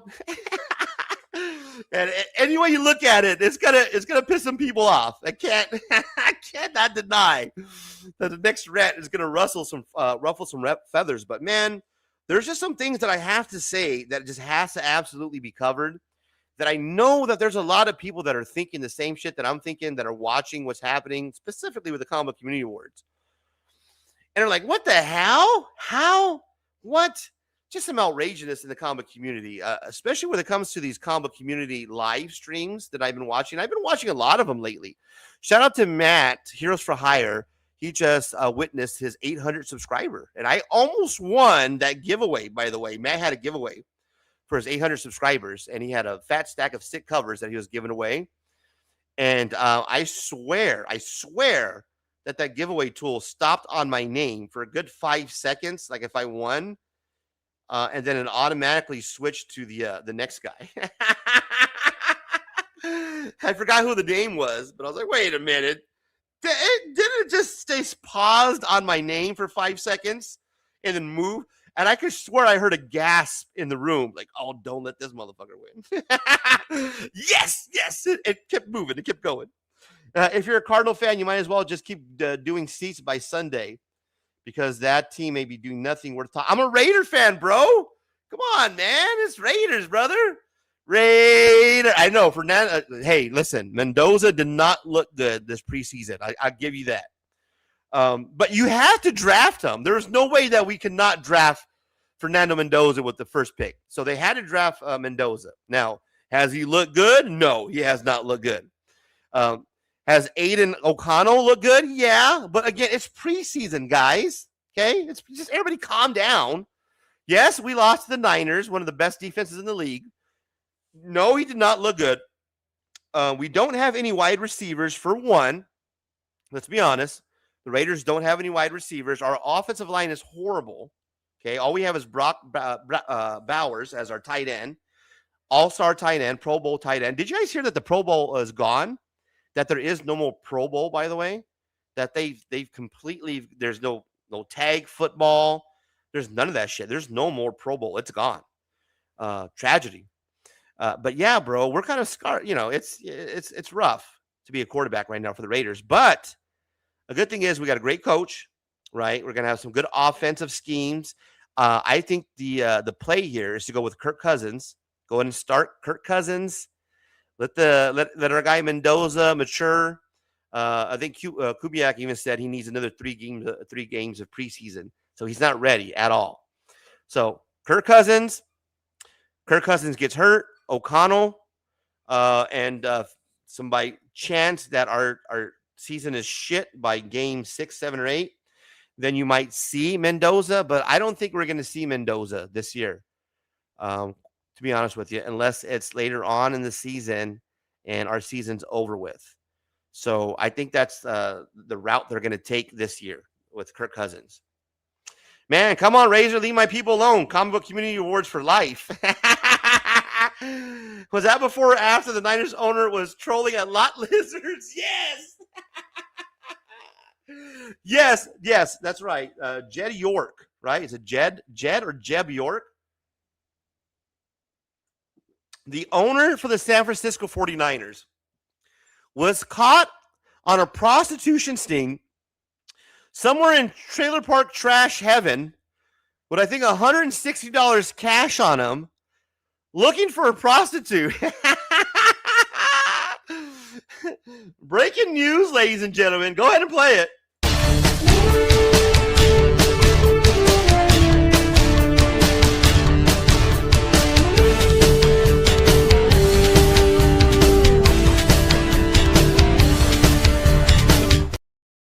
I shit you not, $160. A billionaire, an owner of the San Francisco 49ers, arrested, bro, handcuffed for trying to pick up prostitutes at a trailer park in the middle of buttfuck who knows where. Was hilarious, bro. And you know what's funny to me is I don't understand that whatsoever. Mark Davis, the owner of the Raiders, if you've seen his girlfriend, she is a smoke show, bro. An absolute smoke show, right? Doubt you'll ever see Mark Davis at a trailer park with an $160. Trying to get a prostitute. Dude, you're a billionaire, bro. That's the reason why they invented call girls, right? High-class call girls. You've seen all the story, all the madams, right? These guys know who's plugged in. It's California, baby. It's LA, man. You call up a madam if you're a billionaire. You pay the 1,000, the 2, the 3, the 5,000, whatever the top shelf prostitutes are worth, right? I don't know because I don't have that money. I don't have top shelf prostitute money. But whatever the top shelf prostitute, let's say it's 10 grand, right? These guys can afford 10 grand, right? Drop the 10 G's, bro. Pay the madam. You're paying for the discretion. That's the whole reason why those gals are professionals. It's because you're paying for that discretion. You don't have to worry about the trailer park trash, popping up on you. It's probably, get at a suite somewhere at a nice Hilton. It makes no sense to me. There's got to be something wrong, like something chemically wrong for these billionaires to be at a trailer park and BFE trying to score some lot lizard for $160, bro. He was ready to go. He had the cash in hand. He had his how much he was going to spend, right? He budgeted for the day. He probably withdrew 200. Here's what my theory is. He probably stopped by the ATM, took 200 out, had the extra 40 and got $40 worth of, whatever, let's say whatever recreational substance that he would need. And then you got the $160, and that's what I'm not saying that that's what I would do. I'm just saying that's what, I've read about that these Johns do. What's that before or after the 40? Yeah, exactly. The lot lizard situation. That was hilarious, man. Once I seen that picture, I'm like, wait a minute, is that Jed York, the owner of the 49ers? Yep. And we still lost to them. We still lost. So I can't talk too much shit, but we'll see you in November, 49ers. God damn it. We will see you in November for the battle, what used to be the Battle of the Bay. So yeah, I can't wait for Ceasefire Sunday to talk more football and comic books, just like we're doing here. But it's going to be more this time of a community hangout. That's what it's going to be geared towards, of me just dropping the link. And then, anybody who wants to join can join, show off their comic books. So, and I think that doing it once or twice a month, it's really, it's truly a ceasefire, right? Because then we can actually, it's really, we're ceasefiring. We're taking some time off. We're not going to do the late night show. Let's take a break and let's get together and just nerd out on a Sunday. Right. That way I can use the late night show to continue to do the comic community drama, promote whoever we're going to promote. And then for the kickback on Sunday, we'll do Ceasefire Sunday. So, yeah, that's the direction of the channel. So sounds like fun, guys. I hope that you guys are all joined the journey. So we're coming up on midnight, which is 3 a.m. on the East Coast, man. So we are truly right now. And the late night after hour, the after hour portion of the late night show, we're still going, guys. All are welcome. All are welcome. Welcome to the fucking show. All are welcome. All are welcome. Welcome to the show, people. Welcome to the show. And one more. Welcome to the party, pal. Hope you're enjoying your Friday night. I am enjoying mine. Basically, what I have lined up is after the show, I'm going to chill. I'm going to decompress. I'm going to get ready for next week. I'm going to gather all my utensils and pack up what I need for Tucson Comic-Con, kind of prepare. Because I've really been doing some thinking of what books I want to pick up. And I don't have a really game plan. Like I said before, I'm going to do a lot of dollar bin diving. There's not anything that I'm looking really to fill, but maybe some back issues of I Hate Fairyland, because I really want to fill that first volume. I really dig that read. That's one of my favorite reads. So I'm just going to kind of go with the flow, guys. Tonight, what's on the menu for Razor is Jack in a Box. Yes, what's on the menu for tonight for you guys? Middle of the morning for some of you, late night on the West Coast. And if you're a West Coast guy like me, midnight, 1 o'clock in the morning, Jack in a Box, 2 tacos, ultimate cheeseburger, halvesies, which are the curly fries and the French fries, right? Wash that down with a little chocolate shake. Call it a night. if you're in the West Coast, and you definitely are Jack in the Box 1, 2 o'clock in the morning type person. So am I, man. I'll be honest with you. When it comes to late night, it's Jack and the Crack for me. Some people love Taco Bell. Your 24-hour spot, let me know. I'm more of a Jack in the Box, man. I'm gonna enjoy me some two tacos. Remember back in the day when there were 2 tacos for 99 cents? They don't do that anymore. So yeah, that's what I have lined up.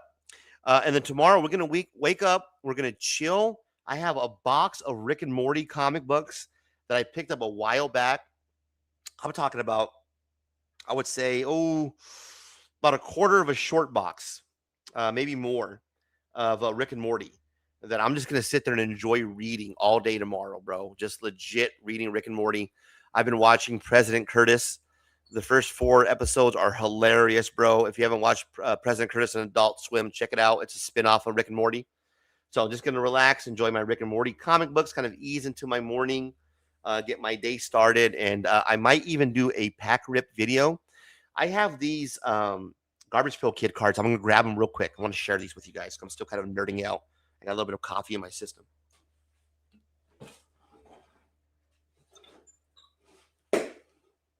Oh, and Baby Girl, if you're watching on the replay, reach out to me, Raise Your Comic 602. I got an A-OK for Baby Girl.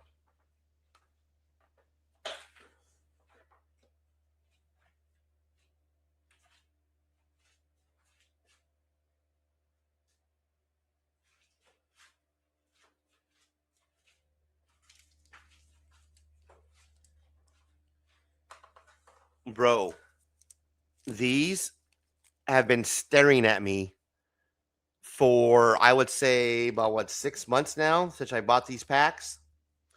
Original series Garbage Pail Kid number 4. I have 4 packs in total. One of them that I have just stashed away because I want to keep at least 1 pack of all the original. And these are one of the series that I'm almost done completing. I think I have about 30 of the cards. And I have 3 packs that have never been opened. Still sealed, 1986, Series 4, original Garbage Pail Kids. Man, feels so good. It smells like 1986 Circle K. Yeah, I want to open these so much, guys. So this weekend, I'm probably going to end up cracking these bad boys open and seeing what we get. But it's so hard for me not to open these up. And this weekend, I think I'm finally going to do it. I think I'm finally going to get my GPK on. GPK, original Series 4, sealed in the packs. So I'm going to get my GPK on, man. That's what I got planned. That's what I got coming up. And what else do we got coming up? Oh, there's an announcement. One thing I got to cover before I leave that I forgot to cover on the last show. If you see the most recent Razor Rant, kind of an apology that I did to a couple of the content creators, so I won't give that away. Go and watch that. But one thing I wanted to share before we get out of here, and then we're done for the night, is over the weekend I did have a conversation with a couple of people, man. And one person that I'm not going to even mention their name, but one person that I had a conversation with wanted to remind me. Let me take a drink here. That what we do as far as content creators like myself and Absolute Geek Podcast and others, what we do for the comic community is a service of certain kind. And what I mean by that is, I had this conversation which really hit home, and a lot of people don't have families, and a lot of people are, they're single, they're kind of empty nesters, like my position, where I'm getting to this point now where I'm now meeting a lot of people like myself who've gotten to like their 40s and 50s, 60s now. And their kids are grown up. Their kids moved on. They're divorced or they're single. They're starting kind of like that second part of their life, right? And there's a lot of people in the comic community that I wouldn't say are alone or lonely, but they're just by themselves. And that this comic book content world, this YouTube world, this community is their families in a lot of sense, where this is their entertainment, this is their family, this is their hangout. And it really hit home with me when I had that conversation, because I really didn't think about it that way. I think of YouTube as just a place to kind of, entertainment wise, that anybody can watch, and there's all walks of world. But specifically in our niche little content world of comic book content in the community world, like these live streams, hangouts, that was right. I mean, that's dead on. There's a big portion of us in this comic community that this is all we have. Like the people here that hang out, the people that show up for the live streams, that this is our world. And I'm now recognizing that. And it actually kind of hit. It was one of those moments that the light bulb went on for me, that the entertainment that we're trying to do, that I'm trying to do, is hopefully reaching people and getting through to people that don't have anybody else, and that this is their entertainment, this is their hangout. So when I did the apology video, it really was from my bottom of my heart, guys. It's not like I'm trying to clout chase or go after views or anything like that. I really had like an epiphany over the weekend. I guess, is how do you say it? Epiphany? It's a weird word. It's hard to say too at 3:00 in the morning on the East Coast. Epiphany? I really had an epiphany over the weekend. And it's true, man. I'm not, trying to kiss ass or become this new person at all in any stretch of the imagination. But it really did dawn on me that this community is just that there's a lot of people that tune in because this is what we have. This is your entertainment, and this is the friends and the family that we've made. And I kind of overlooked that. And if you guys seen the last live stream, I even took some shots at a person that we had in the chat named Leica, who was just trying to enjoy the show, had their own opinion. And when I went back and I watched that replay after having this conversation, I was like, man, that wasn't cool at all. That wasn't nice. And it made me really think about how I want to continue with the show. I don't want to be that guy who's portrayed as somebody who's just attacking people. I feel like we have a lot of important points and a lot of important viewpoints that we need to make. And I feel like I might have dropped in the ball a lot of times, and that's how I feel when it comes to the most recent video, when wokeness killed the Comic Community Awards, because I feel like there's a need, that there's a want for that content, the other side. And I feel that I've kind of dropped the ball and I've gotten away from it. And I've got more into the battle roasting and the wars of the comic community and the drama portion. When reality, it was much more to that when it comes to the content. So, I kind of got away from the core of what I wanted to do with late night and Razor Rants and the comic community. So that it's a sincere apology, guys. I felt like I kind of dropped the ball last week. And I had an opportunity to address it with the Razor Rant. So yeah, listen, I've had my battles with a lot of people in the comic community. There's a couple of them that a couple of things that I wish never happened, that I wish I could take back. And the comic vet Legion of Comics situation was something that I wanted to address. The comic collector geek is something that I definitely wanted to address, because I feel that I missed that the first time. The very first time that video came out, I did a rant on it, and all I did was just make fun of the guy. All I did was just talk shit about him and his looks. And I missed on the point of just covering how he's just, this guy's kind of racist, bro. Talking about those people and how, those people are not, you should never apologize to them, because that woke mob, all they want is blood. I completely missed that, because I was so just zoned in on just, finding something to make fun of the guy that would get good views, that I completely forgot about the fact that what I was doing here in the first place, which is kind of shining the spotlight on the comic book community. Like, take a look at this, guys.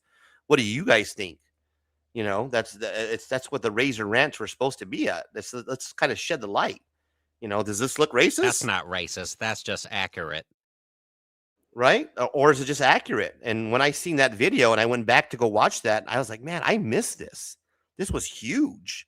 This guy's basically a staple in the comic book community, loved and adored, you know, up for multiple awards, going on his channel and saying basically, you know, if you're woke and you're offended, to fuck off. You know, don't apologize to these people, to those people, because they're animals.